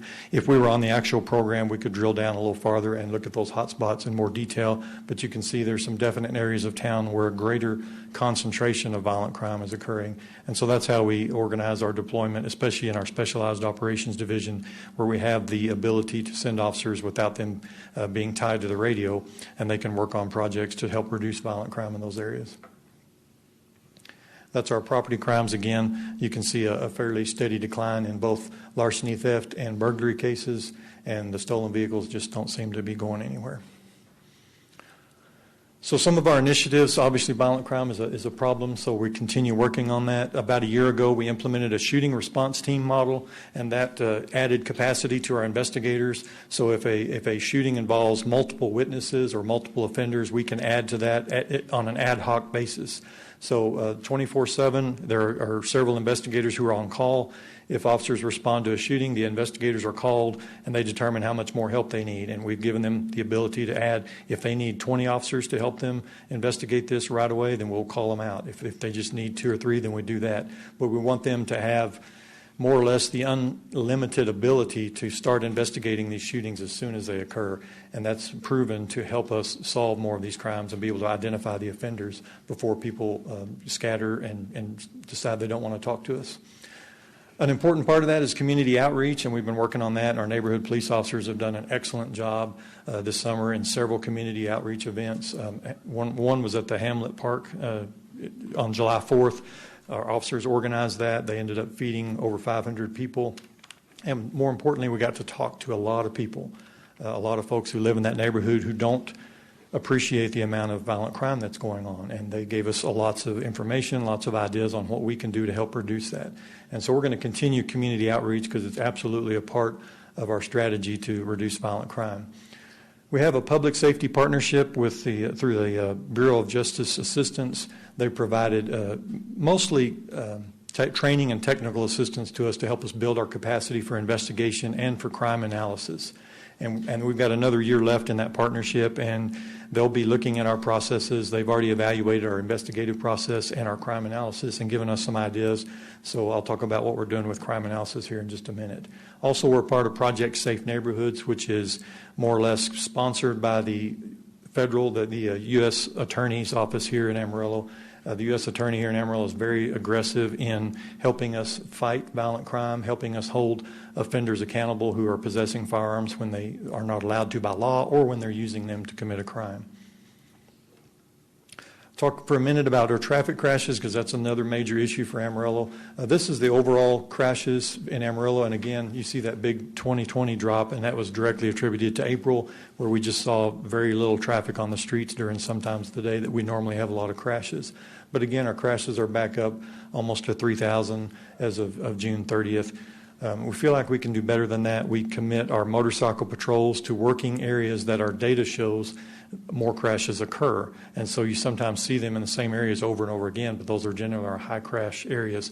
They also are responsive when a person calls in and reports that their street has speeders on it or other traffic problems. They go there and they check on those problems and then evaluate if they need to come back or if one time is a fix. On the next slide, you'll see our DWI crashes. And this slide's a little different because of the way we had to pull the data. The first 4 years are the full year of data, and then the last slide is 2021 year to date. So you can see if our DWI crashes continue at the same rate, we'll be almost to 300 crashes by the end of the year. So we're still having a big issue with people drinking and driving and causing crashes. And again, this is separate from the arrests that we make of people that we find independently drinking and driving. The next slide talks about our fatal crashes. Again, it's the same format. The first 4 years are the full year of data, and the last one is year to date as of June 30th. Year to date as of now on this one. And again, we're up to 19 fatal traffic crashes in Amarillo. If this continues, we'll probably end up with over 30. There's 3 big factors on our fatal crashes. One is drinking and driving, one is not wearing seatbelts, and one is speed. And when you get a lot of those overlapping factors, it's a deadly combination. A lot of these occur at night. Some of them occur during the day, but it's a big problem for us. So we're going to continue to work on drinking and driving.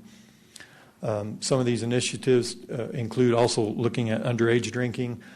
We formed a partnership, actually it's been in place for a while, but with TxDOT to help provide more data about our crashes and also give us support for some of the grants that we use to supplement our traffic patrols.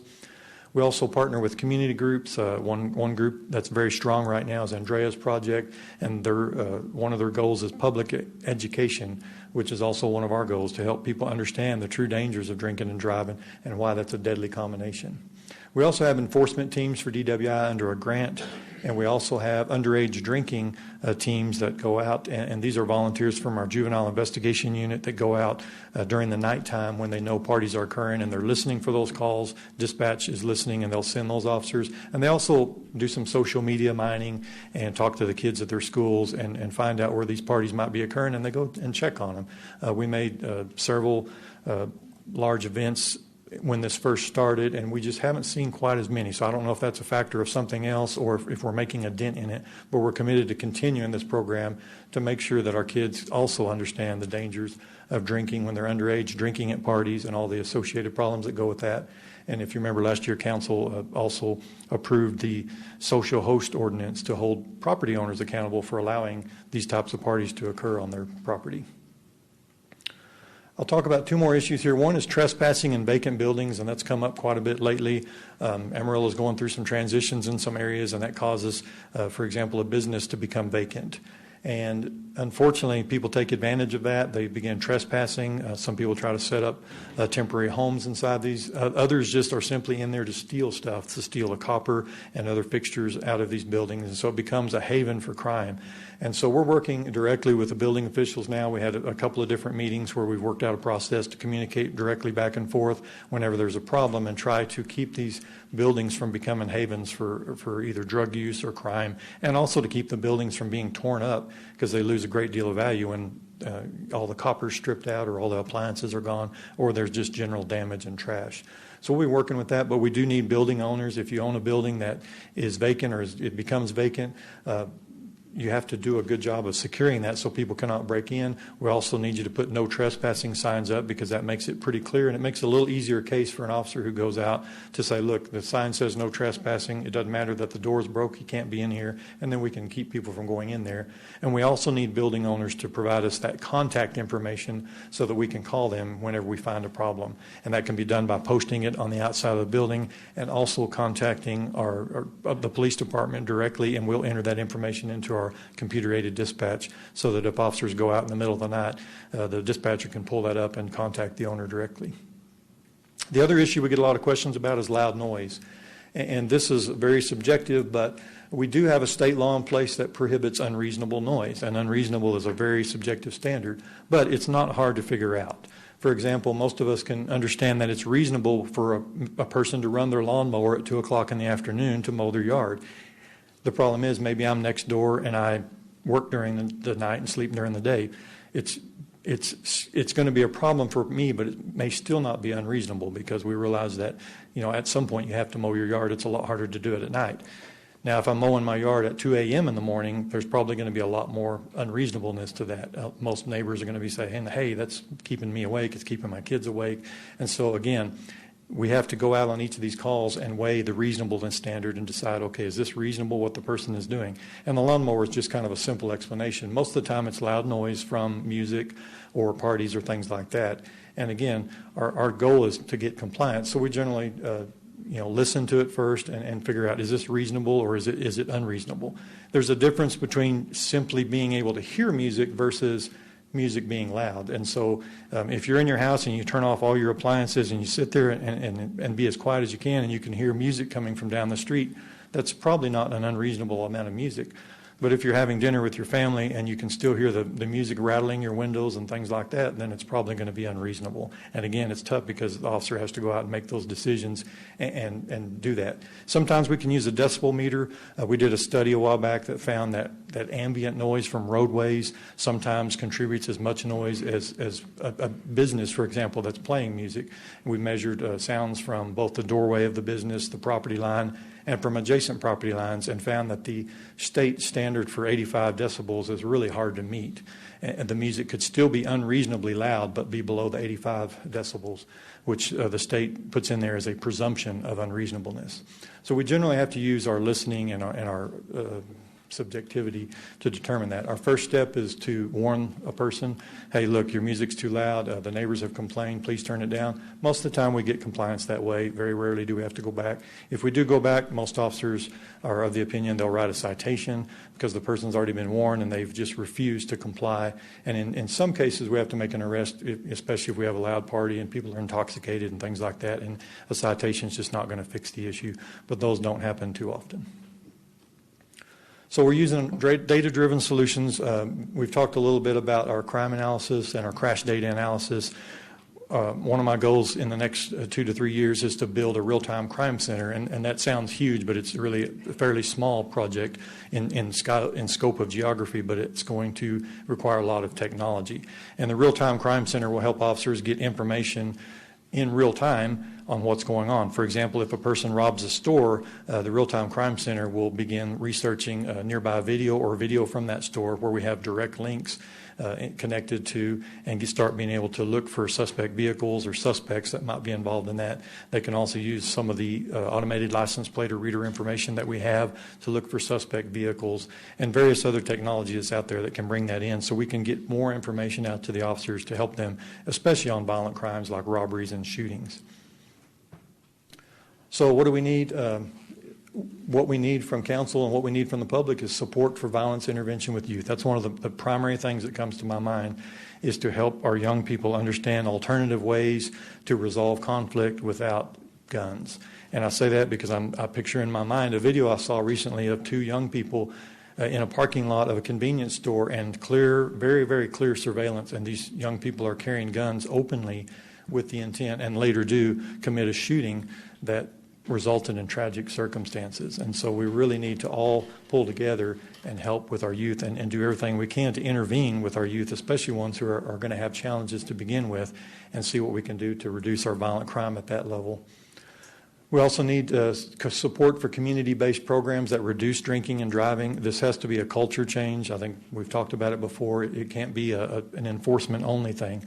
We have to change our culture so that we all, when we go to a party, we recognize that somebody's going to have to drive, and then we make that happen in advance. We help our friends out, and we make it where it's not okay to drink and drive. We also need support for mental health resources in our community.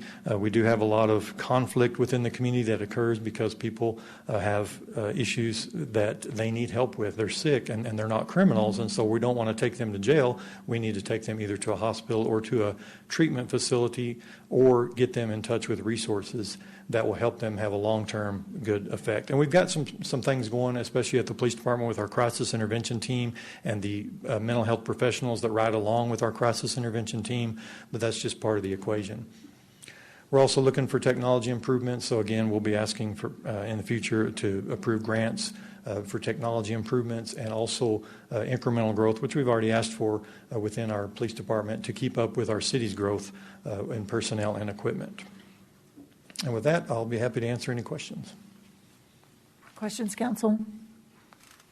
Chief, I wondered if on that crime data graph, all of your information, very interesting and very helpful to us to have an overview.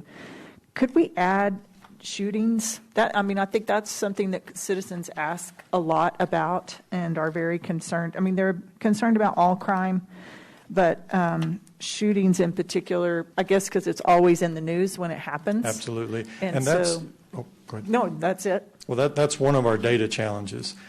Shootings can fall into several crime categories, and so right now it takes a little bit of manual searching to pull that out when we're looking at a large data set. But we have started in the last couple of months tracking those manually until we can figure out a better solution, because we need to know that not only when and where they're happening, but where, and see if there's a concentration that we can identify. So I appreciate that suggestion, because that's definitely in our radar. Yeah, okay. Then the other question I get from citizens, and have had this one recently several times, panhandling. So it's kind of the opposite of shooting. It's not violent crime, but it is something that citizens are concerned about. And I did have a citizen ask me, what's the law in Amarillo about panhandling? And he mentioned it, that he had a lady come up to his car asking for money, and she had a hammer in her hand. And he felt threatened by the fact that she had a hammer in her hand. So just talk to us about that. It's illegal for anyone to step out into the roadway to solicit. So you can't pass out flyers, you can't ask for money. If you're standing in the roadway, you're impeding traffic. Now, there is a permitting process for some of that, but even the permitted processes, you can't block traffic. And so we see that from time to time. And we've actually had officers out in the last few weeks looking specifically for that. If a person is just standing next to the road, it's not per se illegal. And so, we can all stand next to the road for one reason or another, but if a person steps out in the road and starts taking money from cars, then it creates a hazard. The person could get hit by a car. There could be rear-end collisions. I saw one the other day where a person stepped out at a green light, and the car that should have been going was stopped, and so other cars are slowing down, and so it can cause traffic problems. So that's our main concern, is the safety of the people who are putting themselves in jeopardy by standing out in the street, and also by creating a traffic problem for other cars. It's hard to identify one particular cause, but I know that mental health plays into this as well, and that's again why we would say any resource that the community can provide to help people with mental health get off the streets and be able to find safety somewhere, we'll take that all day long. In the meantime, our officers are talking to people who are standing near the roadway, and obviously for the purpose of soliciting. And one of the things they do, in addition to warning them about the law, is they have a resource card, and they're giving the person the resource card. And what we find is there are a few people that they just simply don't want to participate in those resources. They just feel like that's a more productive use of their time. My argument would be a more productive use of your money is to contribute to local charities and local organizations that are helping provide the vast resources that we have in Amarillo to help folks who are in a crisis. And I think that's a better use of our money as opposed to the danger that you create when you stop your car and they're handing money out the window and you're not really sure where it's going. Any other questions from council? No, Mayor, I don't have any questions. I just want to say to Chief Birkenfeld that I appreciate you letting us as council members know, and also our citizens know, what the police department needs are, so that way we can better understand and try to help. But it's great for our citizens to know, and you do that, on a regular basis, so I appreciate that. Thank you. Chief, thank you. We appreciate the information. We certainly appreciate the work that the department does for the city. Thank you, ma'am. Okay, item 1D is to receive the quarterly budget update and a sales tax update. Mayor, we've got Director of Finance, Debbie Reed, here to walk us through it. Debbie? Good afternoon, Mayor and members of council. So today we're going to cover the financial results for the first 9 months of the fiscal year. That's October through June. And I believe Jenny may.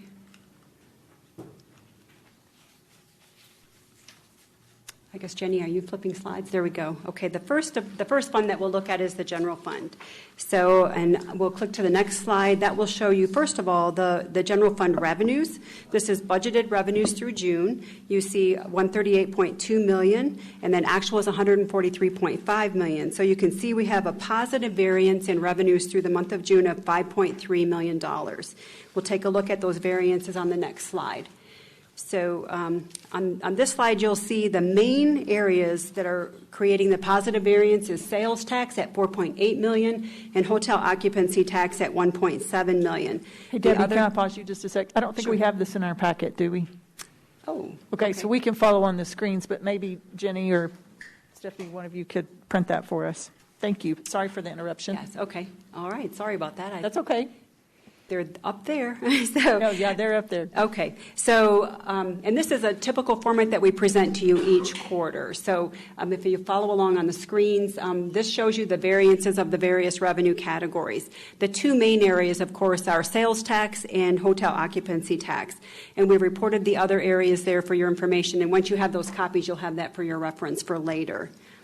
On the next slide, we'll dive into sales tax. So sales tax is reported to you monthly, and so this is just a recap through the month of June, which is the sales tax revenues that we've received thus far. So far this year, we're 10.79% ahead of last year and ahead of this year's budget. So that's $4.7 million more in sales tax than we anticipated. And you'll recall that we budgeted very conservatively, not knowing the results of COVID at the beginning of the year especially.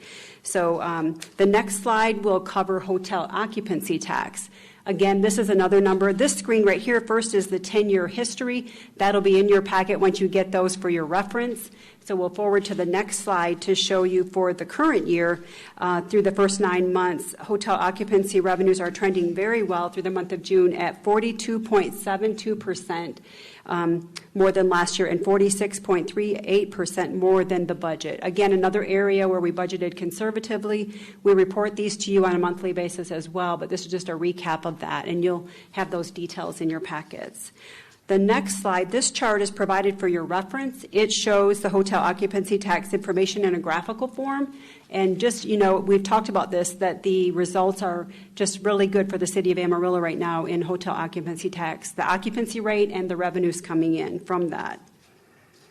The next category of revenues is the gross receipts business tax. This just lists for you the different types that we charge fees. These are businesses that run their lines through our right-of-way. So this is just for your reference. And on the next slide, we'll see for gross receipts tax, the tax revenues collected so far this year. And you'll see that we are $951,000 ahead of budget, or 7%. And gas and electric are really the two areas that are trending ahead of budget. On the general fund expense side, you'll see that budget through the month of June is $144.6 million. Our actual spending is $144.1 million. So we are $500,000 under budget through the month of June. Again, this is more related to staff vacancies, which you've heard a lot of conversations about that through the budget workshops. And then even just today, you were talking about staff vacancies. And then minimal spending of staff as we continue through the effects of COVID, especially earlier in the year. So we're trending very well in this area. So the next screen brings those two together, revenues and expenditures, to give us a positive variance of $5.8 million. 5.3 more in revenues than budgeted, and then 500,000 underspending according to the expenditure budget.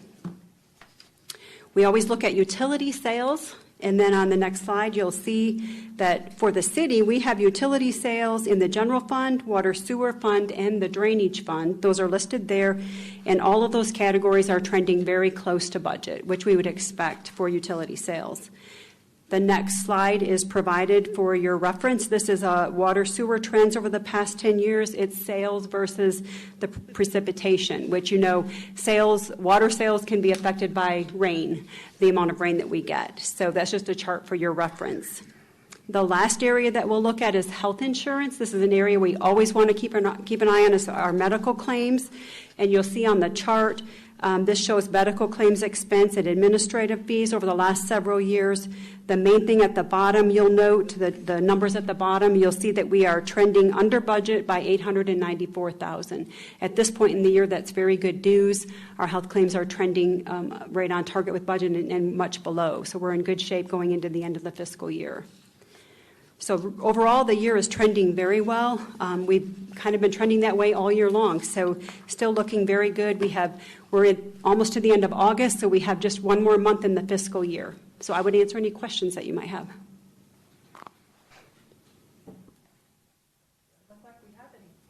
Okay.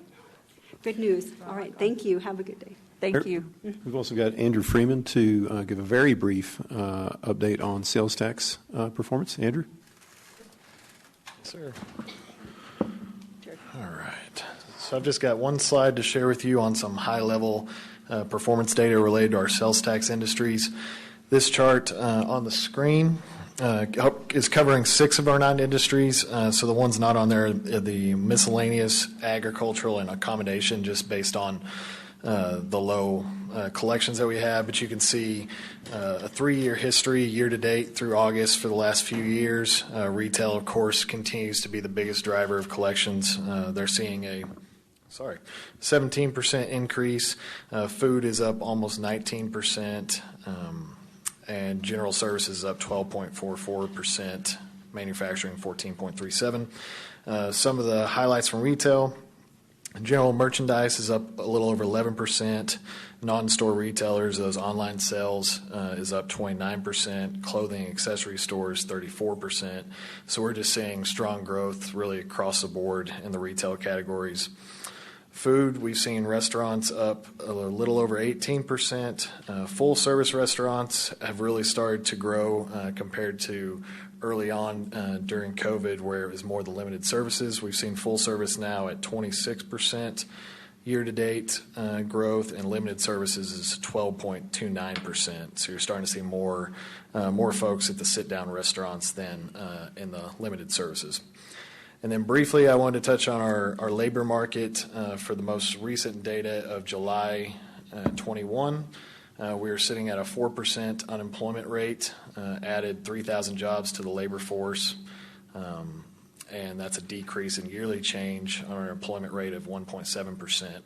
We still lead the way in the state as far as our MSA at number 1, followed by Austin Round Rock at 4.2% and Sherman Denison at 4.6%. And then the main changes, manufacturing was up almost 1% and 3.6% yearly. Retail, trade, transportation, utilities are down 0.8%, but up 2.8% yearly. The leisure and hospitality, which is a large market for us, is down 1.4%, but up 11.6%. And then government for the month was down 5.7%, but up 1.5% for the year. So really, across the board, we're seeing great growth in our job market. Retail sales and food sales just continue to grow. And then really just covering the high level here, but if you have any further industries that you'd like me to send you data on or meet about, I'm happy to schedule a meeting with you to dive more into the data, since there is a lot of information available for us. Any questions for Andrew? Any comments on the data slide? Anything you want to see changed or presented differently? All right, Andrew, thank you very much for the information. Okay, next is item 1D. That was item 1D. Next is item 1E, customer service pillar update. All right, Mayor, we have Aaron Palacios here to give us just a really brief presentation on some of the work that we're doing on the customer service pillar. Aaron, thanks. Good afternoon. For those of you who don't know me, my name is Erin Palacio, and I'm the HR manager here for the city. I also serve on the Customer Service Pillar Committee, and I'm going to give you a very brief update on that today. What we have completed so far is we have the customer logo that has been approved. So if you've seen the Neighbors Serving Neighbors logo around town, we worked on that. We also created bumper stickers, so on some of the city vehicles, and then some of the customer-facing areas, you'll see those logos and stickers as well. We have also incorporated customer service training into our new hire process. So when new hires come onto the city, they go through a piece of customer service during orientation. We have also worked with utility billing. They interact with customers frequently, and we've worked with them, and we're doing a 12-month training right now for customer service. Active initiatives that we are taking, we have identified department champions that are going to help us. They're going to be the liaison between the committee and the departments to help develop that customer service. We are also, as a committee, working through Disney customer service training, and what we hope to do with that is we hope to be able to take that knowledge that we gain from that and develop something for the city. We are also working with departments to identify onboarding processes that incorporate customer service training. We recently put out signage promoting neighbors, serving neighbors. We have about 15 departments that have signs that are whiteboards that have the customer service logo on them. And what they can do is they can write on those and erase it, different customer service initiatives or something good that's happened in that department. We're also looking at mobile signage that we can move around the city, and we hope to have that completed by the end of the fiscal year. We are also working to develop a customer satisfaction survey. We want to send this out to customers, citizens, and also employees. And those will be very brief, quick surveys that don't take but a couple of minutes to fill out.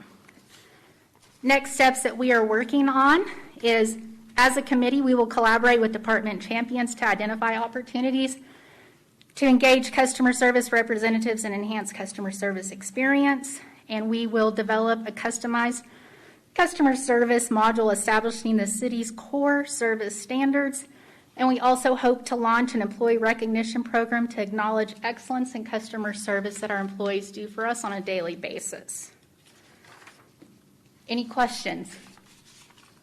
Feedback for Aaron and the committee that's been working on this?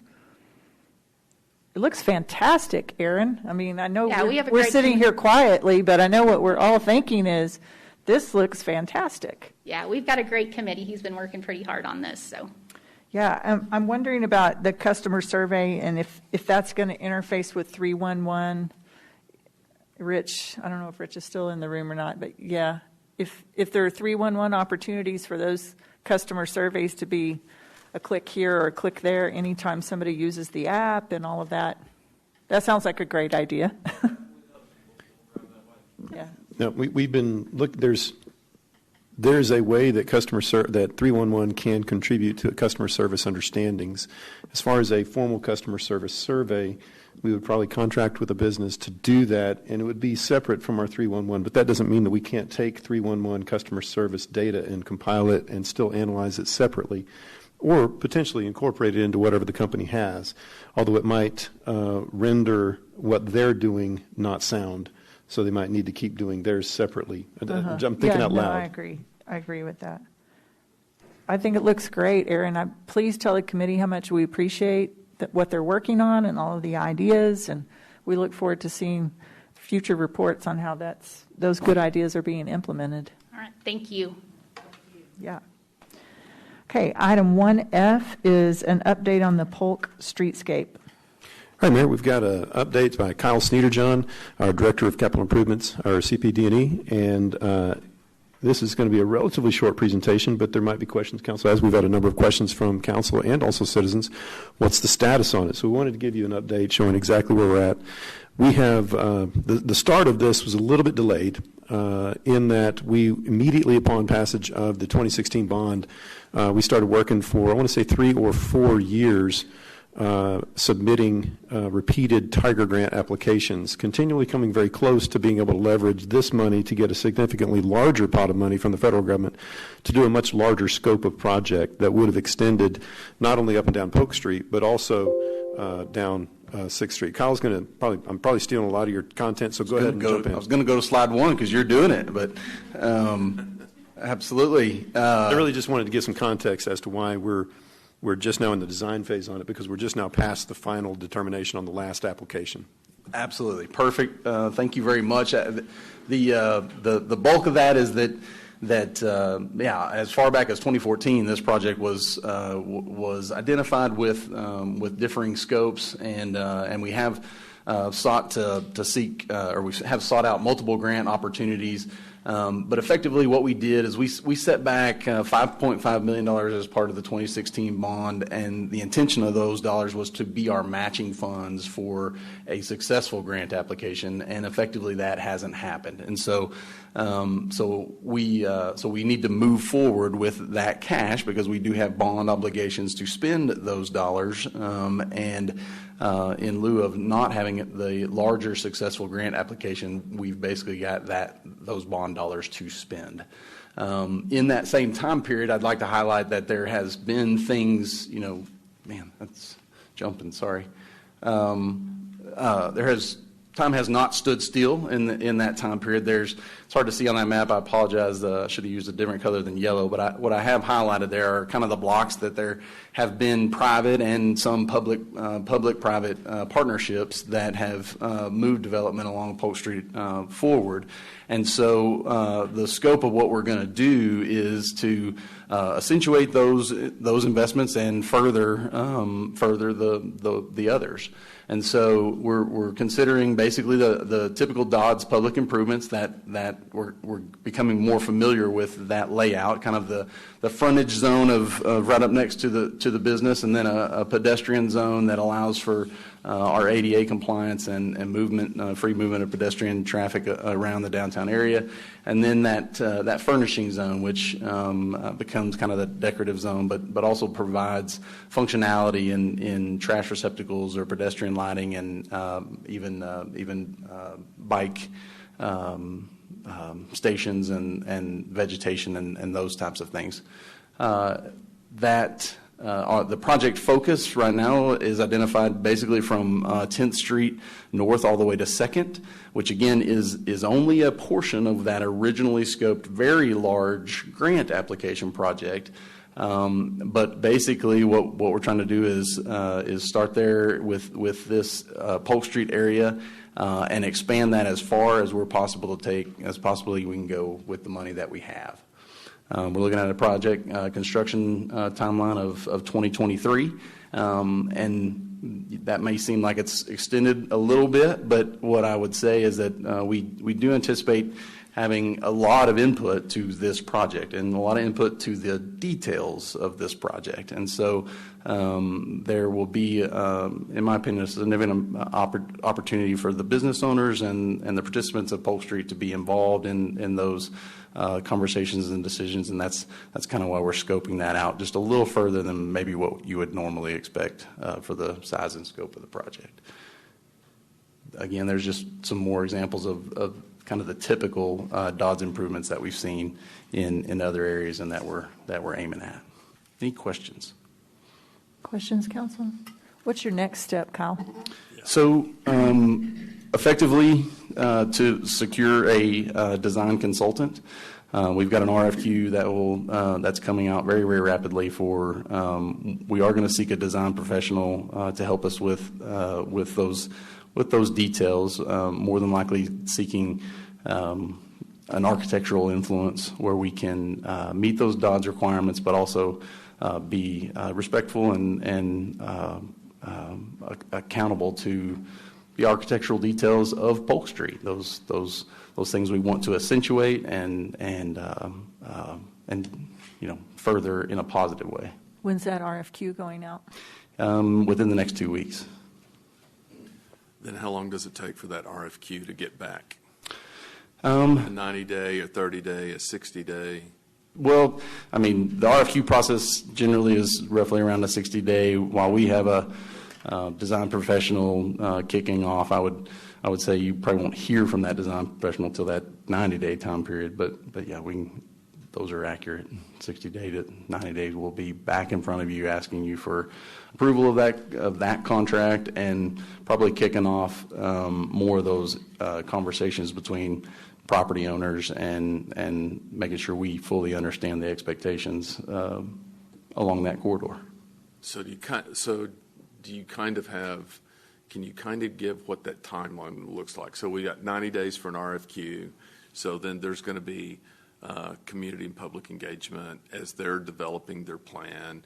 Typically, does that plan take them 6 months to develop the plan? Then does it have to go out for bid for a certain period of time? And then you've got construction period of time. Yes, sir. I would say I would probably, with the amount of public engagement that I feel like we're going to need, I would extend that design time that you said 6 months, probably a little bit further into the 9 to possibly 12, and that may not take that amount of time if everybody has the same vision and that moves very rapidly. It won't take that kind of time. But also, keep in mind there there are very detail-oriented things that happen. One of the last times we did one of these projects, we found a basement that no one knew was there, and I think you guys have had those same kind of conversations or are aware of those conversations that the Barfield struggled with. And anytime we start excavating in downtown, it's a new and neat adventure. So there could be some hiccups in there, but our anticipation is that we're fully under construction mid 2023, and we're completing things 2024. Okay. So it's a little longer than even the last thing I heard, which was possibly even getting started next year and being finished in 2023. But realistically, it's more like 2023, 2024 before this finally will come to fruition. And you know me, I'm pretty conservative, and okay. So I'm hedging my bets a little bit and managing those expectations, but yes, sir. Okay. So in this, reality, $5.5 million doesn't necessarily go a significant distance. So what kind of things do you all look at whenever you're considering this? Yeah, sure. We have a pretty good understanding, having followed the Buchanan project just a few years ago, and then individual block faces. In general, it's running about $250,000 to $300,000 a block face. Each side of the street is a block face, and so that is a no surprise kind of number. Okay. If we do come across something that's unexpected, again, we've downtown we've found railroad tracks that weren't supposed to be there, or basements that weren't supposed to be there, things of that nature. And so some of those can surprise us. But in general, tunnels, a coal chute. We found a coal chute into one of the existing bases. We knew the basement was there. We just didn't know that's how they unloaded their coal at different times. So barring that kind of gives you an idea of how far we think we can go with those dollars. So does it change also traffic flow? Is that part of it?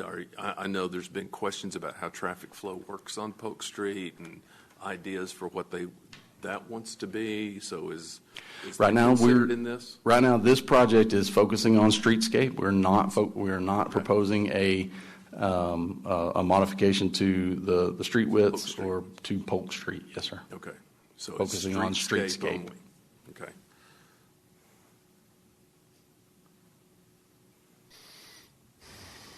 Any other questions? Okay. Thank you, Kyle. Thank you. Item 1F, that was 1F. Item 1G is reports on boards and commissions that city council members serve on. Councilmember Smith, do we have a report on environmental task force? I do. The environmental task force met this last week, had a good meeting, Donnie Hooper introduced a new staff member, Ricky Rivera. He's the new Assistant Solid Waste Superintendent for Disposal Operations. We got a report on a trial program that's going on, composting program out at the landfill. We're getting a lot of support. High Plains Food Bank has contributed 39 1/3 tons of material for pickup.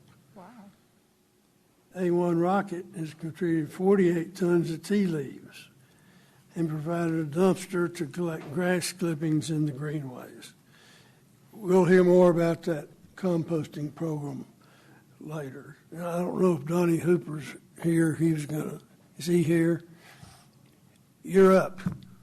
You want to talk about that some more? I'm up. Okay. You were doing fine. You're doing great. Some of the pictures that you see on the screen, we had a tour. We took the environmental task force out a couple of meetings ago.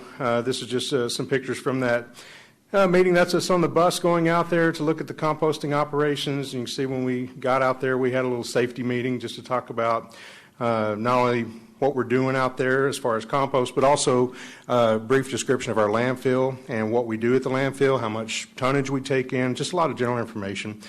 back on the bus and out to the compost site, and got to go out there and look at the temperature readings and watch them do a compost process and a windrow turn and some other things like that. So it was a very, very positive meeting, I felt like. Stephanie's sideways in that picture. I don't know how that happened, but she was straight up when we were out there. So and we all had a great time, and I think everybody learned a little bit, including myself. And I've been around the composting world for quite a while, but the way that we do it out there is a little bit different than I've seen anywhere else, taking in some of the food waste and combining that with the wood chips and the other materials we have. So the process is still underway with refining it and coming up with a process and a product that we're going to have to figure out something to do with as far as the public is concerned. But I will say this, we had a few friendly wagers. There was no money involved. It was just guesses, and Howard won every one of them. Like when we had the temperature gauge in there and we were going to leave and be gone for about 20 minutes, and we said, what do you think the temperature is going to be when we get back? And he was spot on. So we were very impressed with Howard's guessing abilities. I don't think there was any skill involved, but we were still nevertheless impressed with that. So, and then the other item that we had, we talked about several things. We had an update on this meeting as well about our front yard collection program. We gave them some data on that.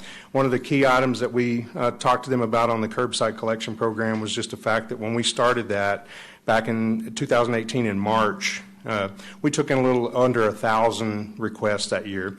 That number every year has gone up incrementally, just like we thought that it would, and this year is probably the highest, well, right now is the highest year statistically as far as our front yard collections are concerned. So from going from 800 to having close to 3,000 is huge to us. And so we gave them numbers, and I can't really, I didn't bring my glasses, so I've got that on my phone. But you can see this slide right here actually is the monthly totals for this year of what we've done. And you see that we went through the ice storm. That's the 2 months that everything dropped down to the bottom. And then our biggest month, that was our record-setting month there, the one that's the highest on the chart. That's the most that we've ever taken in 1 month ever in the program. You can go to that next slide. I think that there's some more on here. This is from the beginning of the program. This is by the year. And you can see how many front yard collection requests that we've had. So we wanted to share that data with them and let them know that this program is working. We know that the more that we get out of our alleys, the more we're going to have in front yard collection requests, and that certainly has been the case. We still have a month and a half to go on that final piece of the graph there, so we know that this is going to be the highest. And this was just a comparative chart, fun chart, just showing us what we did month by month, year to year, and how this year has been the best year that we've had so far with front yard collections. So we had some great ideas that came forward out of that with what they would like to see in the program, and of course we'll be analyzing this data closely as we go. The only other thing that we had that we talked about was our cleanup program that we have coming up on the 18th of September. We have a large cleanup that's scheduled then. We'll have some more information we'll be bringing to council about that when we get closer to it. But we have assembled a large group of equipment, personnel to do a large cleanup on National Cleanup Day in conjunction with a lot of other volunteer groups that have their own cleanups that they're setting up as well. So we're all going to work together and try to make a big dent and clean up Amarillo. Good job. Is that good enough? Yes, sir. Okay. I tried to be key brief. for that Okay. curbside pickup is call the city, right? Yes. It won't get picked up unless they call. That's right. That's right. And our requests have gone up because people are starting to see that there is a way to get this done.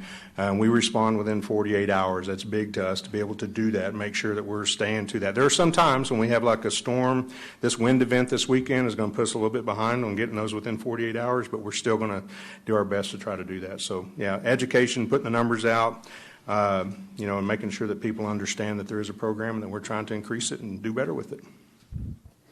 Got a quick shameless plug for Donnie. If you're a Tascosa Lion or if you know a Tascosa Lion, you might be able to talk into letting you be a guest at their meeting on Friday at lunch. Donnie will be making the presentation there.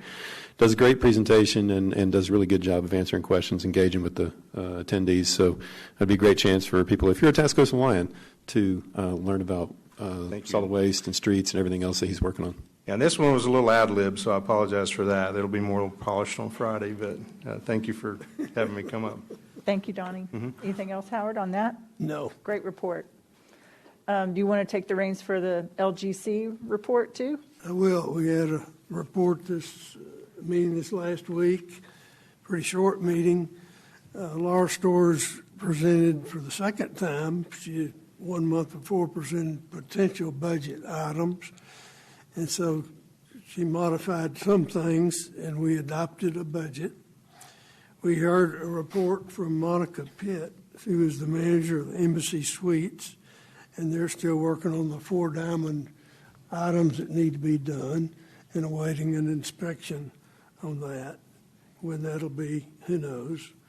We got a report on the parking garage from Jerry Danforth, and I think parking has been pretty good since ball games have been going on and other things. So that was it was a pretty short meeting, but that was it. Anything to add, Councilman Sauer? I wasn't there. Oh, got it. Howard's got the bases covered. He did. Any questions, Council, on those 2 reports? Okay. We'll move on to item 1H. Anything with regard to future agenda items or any reports that you need, Council? No? Okay. Let's do the consent and then take a bathroom break, if that's okay with everybody. Anything on the consent agenda that needs to come off for further discussion or questions? Hearing nothing, do we have a motion on item 2 for the agenda? Yes, Mayor, we do. I move to approve the consent agenda as presented. Second. It's been moved by Councilmember Powell and seconded by Councilmember Sauer to approve the items on the consent agenda. All of those in favor, please say aye. Aye. Aye. Any opposed? Okay. That item passes with the 5-0 vote. Let's take a 10-minute break and come back at 3:45.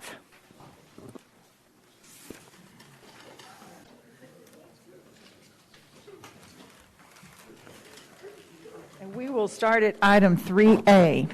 Mr. City Manager. All right, thank you, Mayor. We've got Andrew Freeman to present the item and to present the staff recommendation to just pick up from where we left off a couple weeks ago. Correct. Andrew? Yes, sir. So I'm going to read the caption again, the legal caption, just briefly, and mention the changes between the caption and the notice. This is for the rezoning of 294.88 acres of land out of Miller Heights, North Heights, University Heights, and Amarillo Heights additions, and switching from rezoning from manufactured home district, multiple family district 1, multifamily district 1 with an SUP 106, and light industrial district to residential district 2.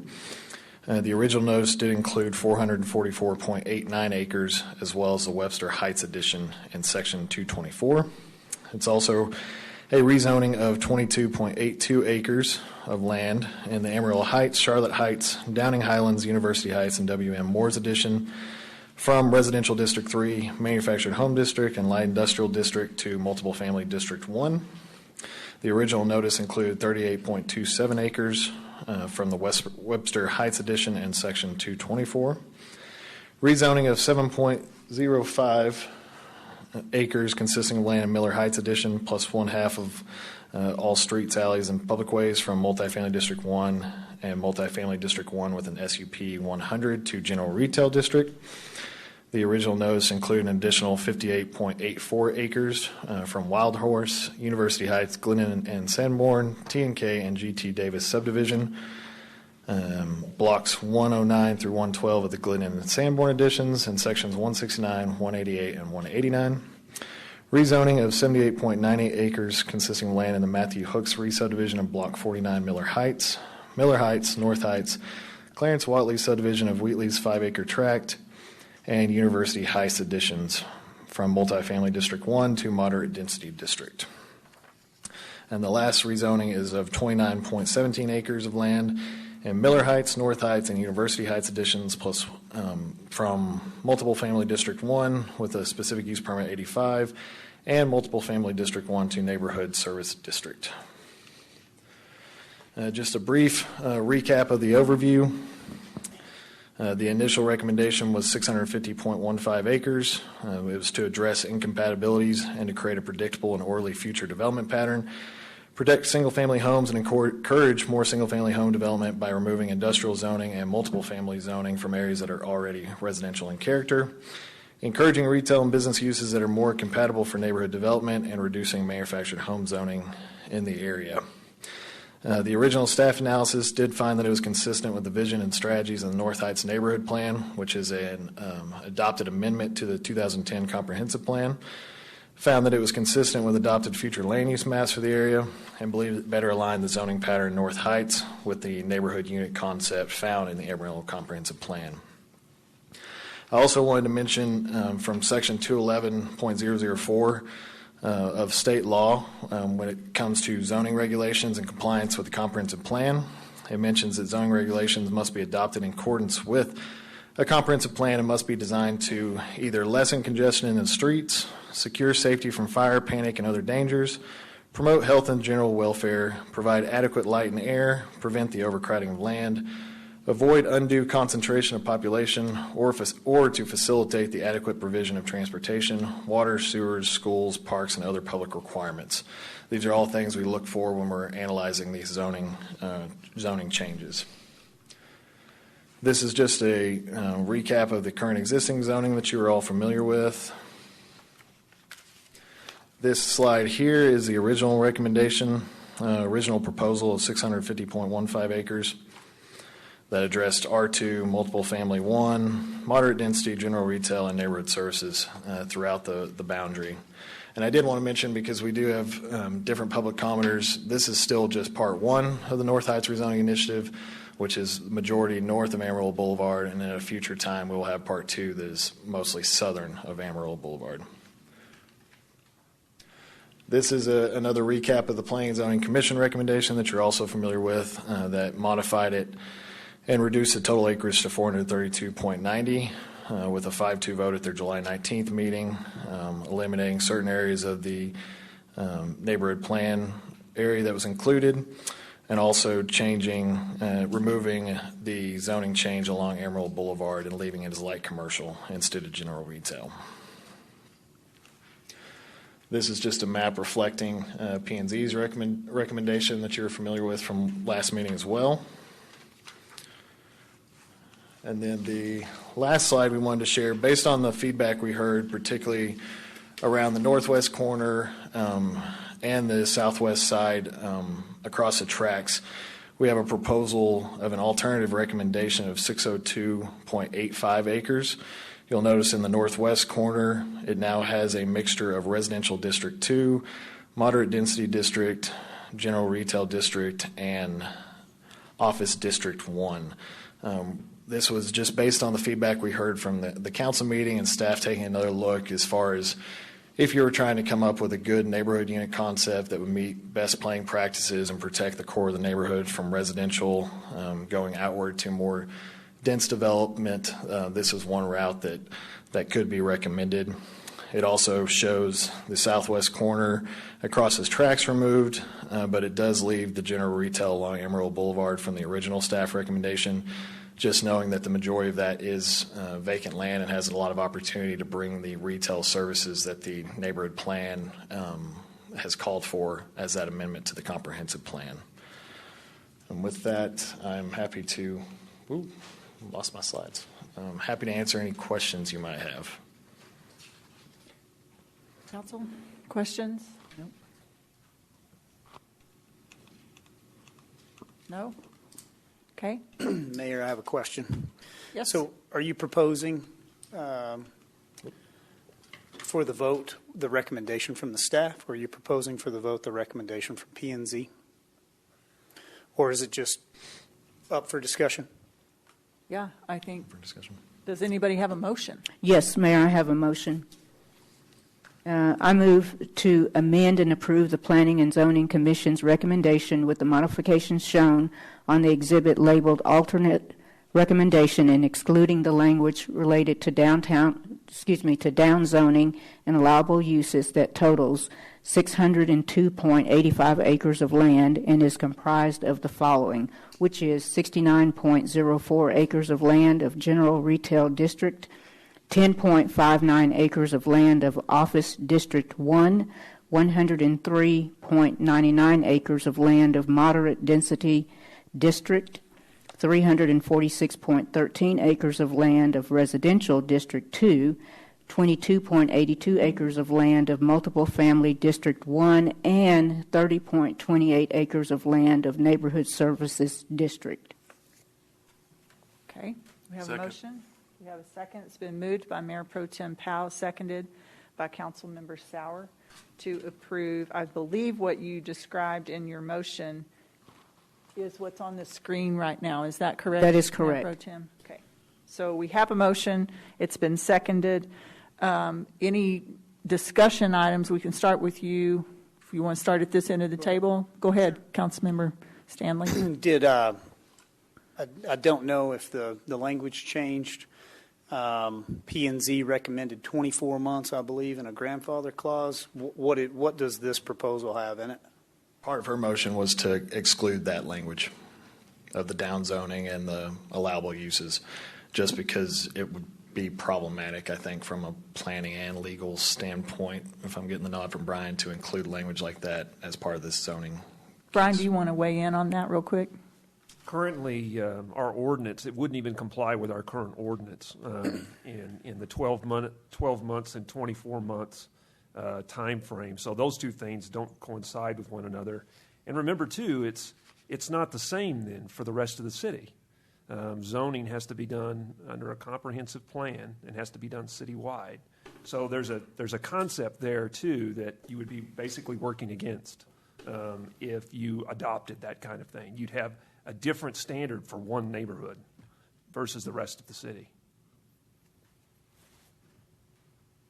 So the language in this one would be 12 months. Am I correct in understanding that, or is it 6? I'm unfamiliar with what the language is in the rest of the... So our current code is 12 months. It's 12 months. The original discussions we had with the zoning code update process was to reduce that to 6, but based on the feedback we've heard throughout the process, we're not recommending that any longer. We'd recommend staying at the 12 months with the code rewrite and keep that language in place with some minor revisions that clean up that section of the code. Is there anything else that you've altered from the P&Z recommendation other than what we're seeing here and that specific language? I don't remember if there were some other language that they had put in there as a recommendation. So the specific language they provided was any property that will be downzoned, in quotes, by this initiative shall be allowed to be used for any use that is currently zoned for the life of the property. The life of the property shall be defined as any property that does not have water, sewer, and electrical service for 24 consecutive months. So that was the main change, other than excluding some of the other areas on the northwest, southwest side, and then the general retail on Amarillo Boulevard. Those are the 4 bullet points. Okay, thank you. Sir. So now that's going to 12 months, though, is what you're saying, Andrew, as to comply with our zoning ordinance? Our current zoning ordinance is 12 months. Yeah. Yes. Okay. Any other questions? Oh, ma'am. Any other discussion? Councilmember Smith? Help me explain how this motion differs from the Planning and Zoning Board. Andrew, you want to go on that? So it modifies it slightly. It basically accepts the removal of the southwest portion across the tracks. It does not accept the change of removing general retail proposed along Amarillo Boulevard. And then it would modify, they were excluding the northwest portion within the boundary. This would modify it to instead of being all R2, it would have a mixture of R2, moderate density, office, and general retail. So there'd be a mixture of uses that could be allowed in that area of the zone. Which area are you talking about? The northwest, aka the Chapman property, is the majority of it. Okay. The request for exclusion wasn't just to not have zoning, it was to leave the light industrial zoning there adjacent to the residential zoning. So that was the challenge, and that's why they worked to have a kind of a compromise there where there's more intense uses inside there, but there's also a bridge between the current residential to get to the MD and the general retail and the office. Yeah. Do we know what George Chapman thinks about that part? He was against last 2 weeks ago. He does have a representative here that could come up and speak to Mr. Shane, that. do you want to come speak to that? Anticipate it's going to. We appreciate your being here. Yes, absolutely.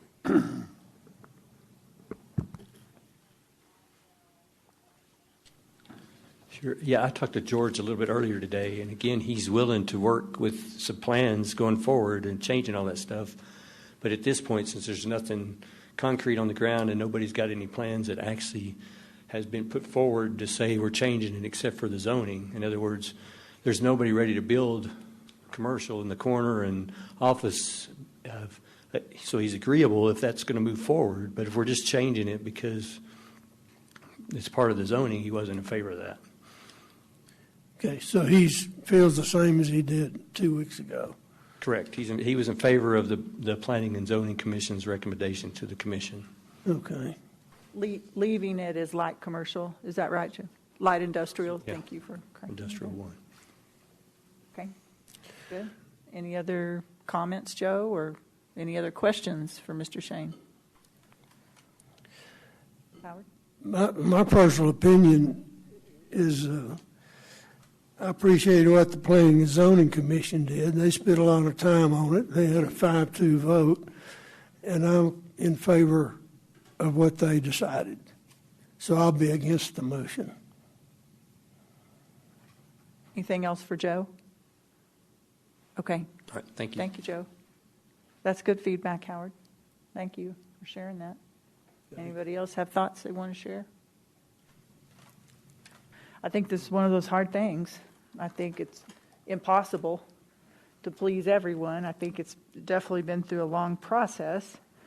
I appreciate what you said, Howard, about the Planning and Zoning Board. They've worked as hard on this as I've ever seen them work on any project in front of them. And those are volunteer hours spent away from their families and their businesses working to find a consensus. So, how many years did you serve on P&Z, Howard? 8 years. 8 years. So I agree, you have a lot of experience in watching them walk through that I would process. say those 8 years, I would guess 98, 99% of zoning changes were initiated by the owners. So that's the problem I have of changing the zoning. That the owners, they either had it forever or they bought it that way. And so I don't like government changing the zoning. Yeah. Okay, that's good feedback. Any other comments? I guess I'll share my personal 1/5 view on that is the challenge here is that this neighborhood was never zoned like all of the other neighborhoods in our city. And, if we had done this 60 or 70 years ago, it would have solved this issue. And it's not going to get easier the longer we wait. And I think it's one of the most difficult questions we've had in front of us since the four of us have sat on the council.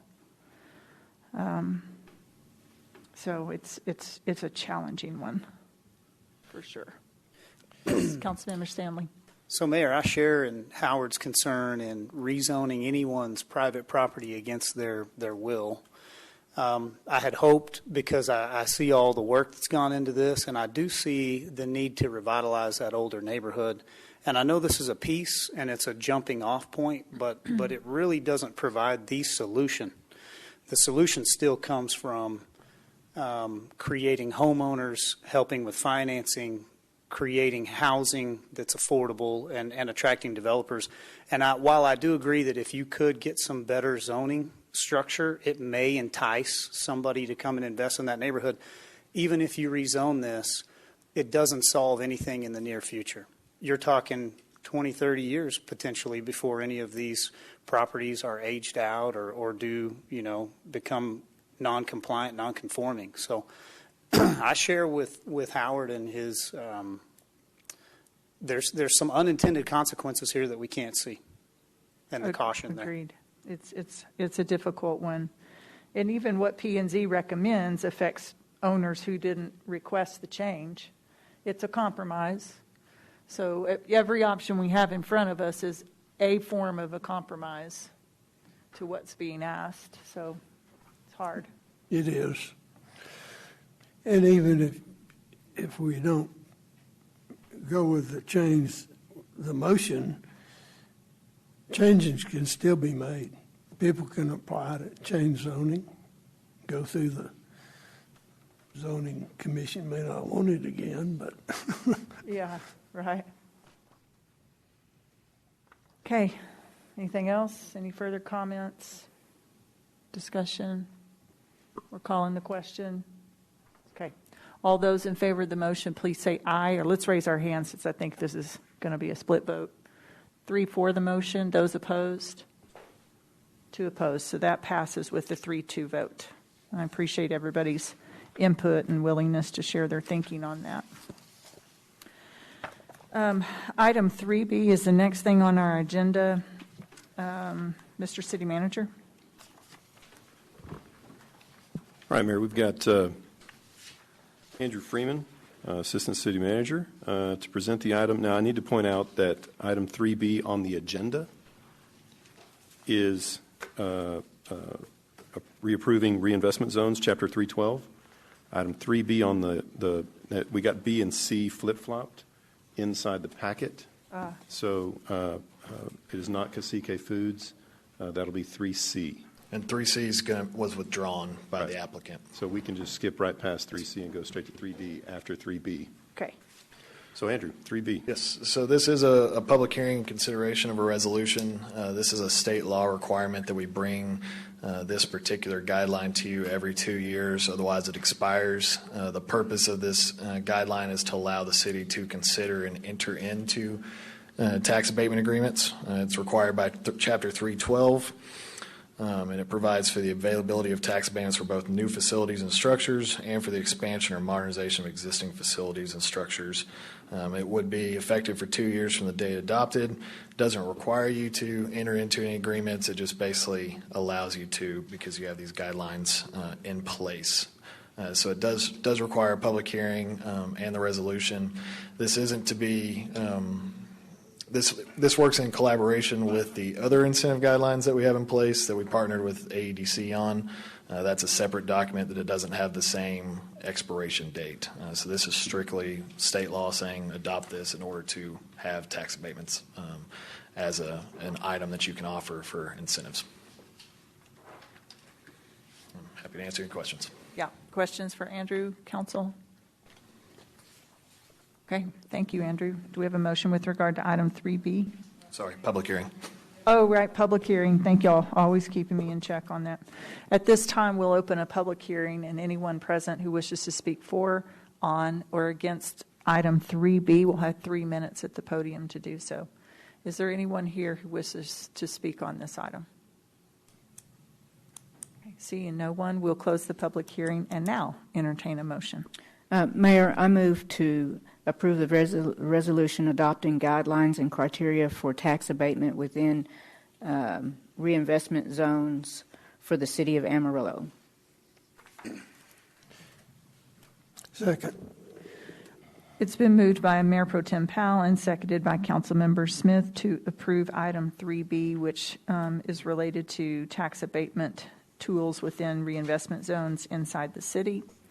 Any discussion or questions on this item? Hearing none, all in favor, please say aye. Aye. Aye. Any opposed? That item passes with a 5-0 vote. Skipping item 3C and moving on to item 3D, which is consider repeal of Resolution 60821-1, withdrawing authorization of notice of intent to issue certificates of obligation. Mr. City Manager.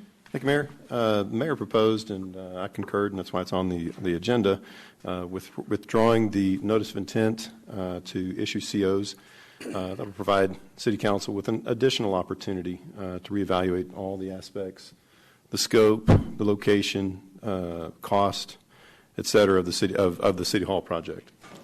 It just gives an extra layer of diligence. I know that it was requested early on in the process, and it's something that we can still do. It's still an urgent project. Repairs have to be made, or a larger project has to be done. Something has to be done.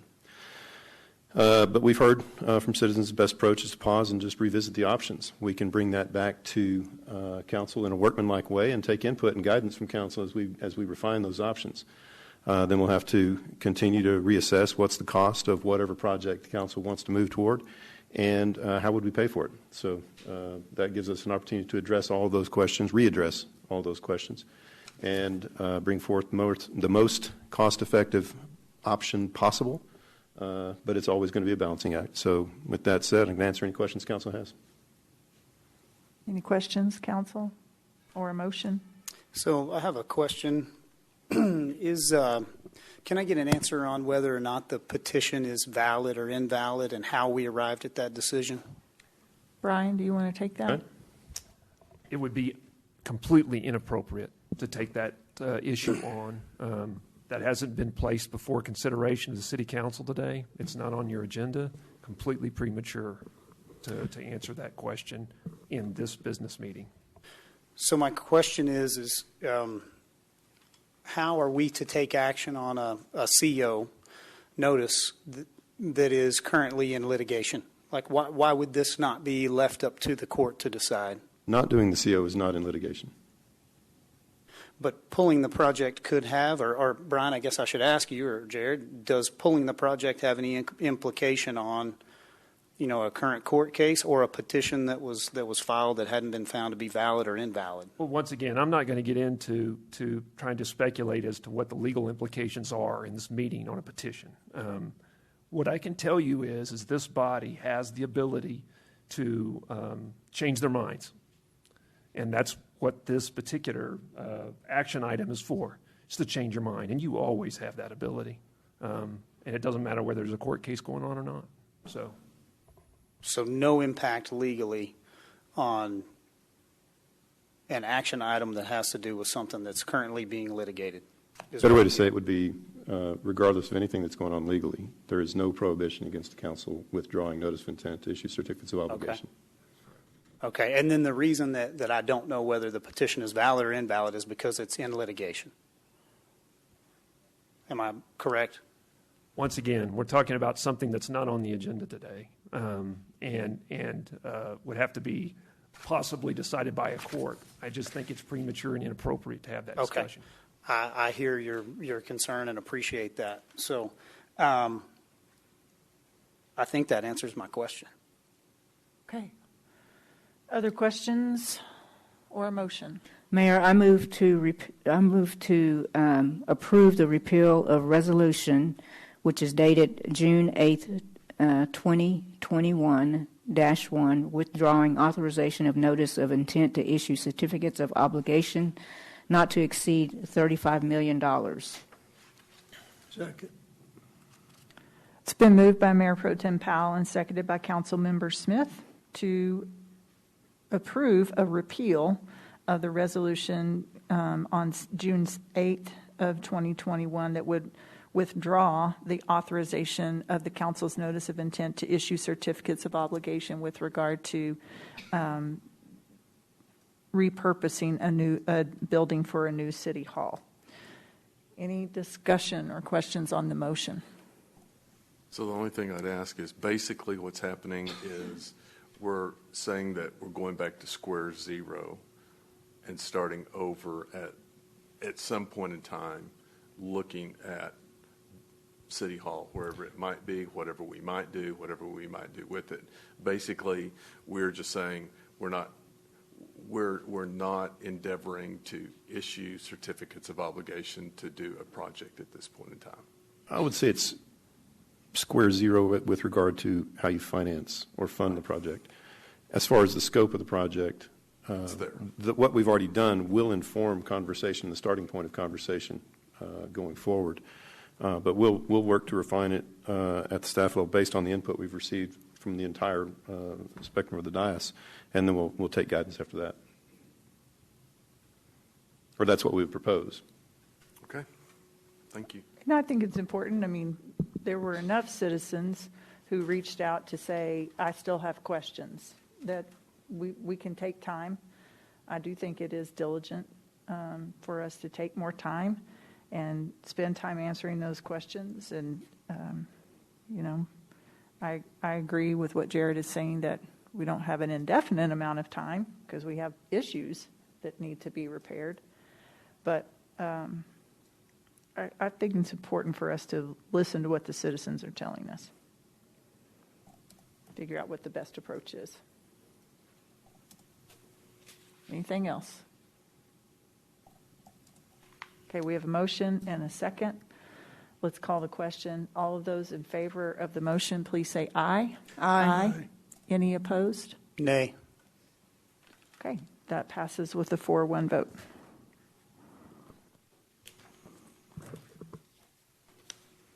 And that brings us to the end of our agenda.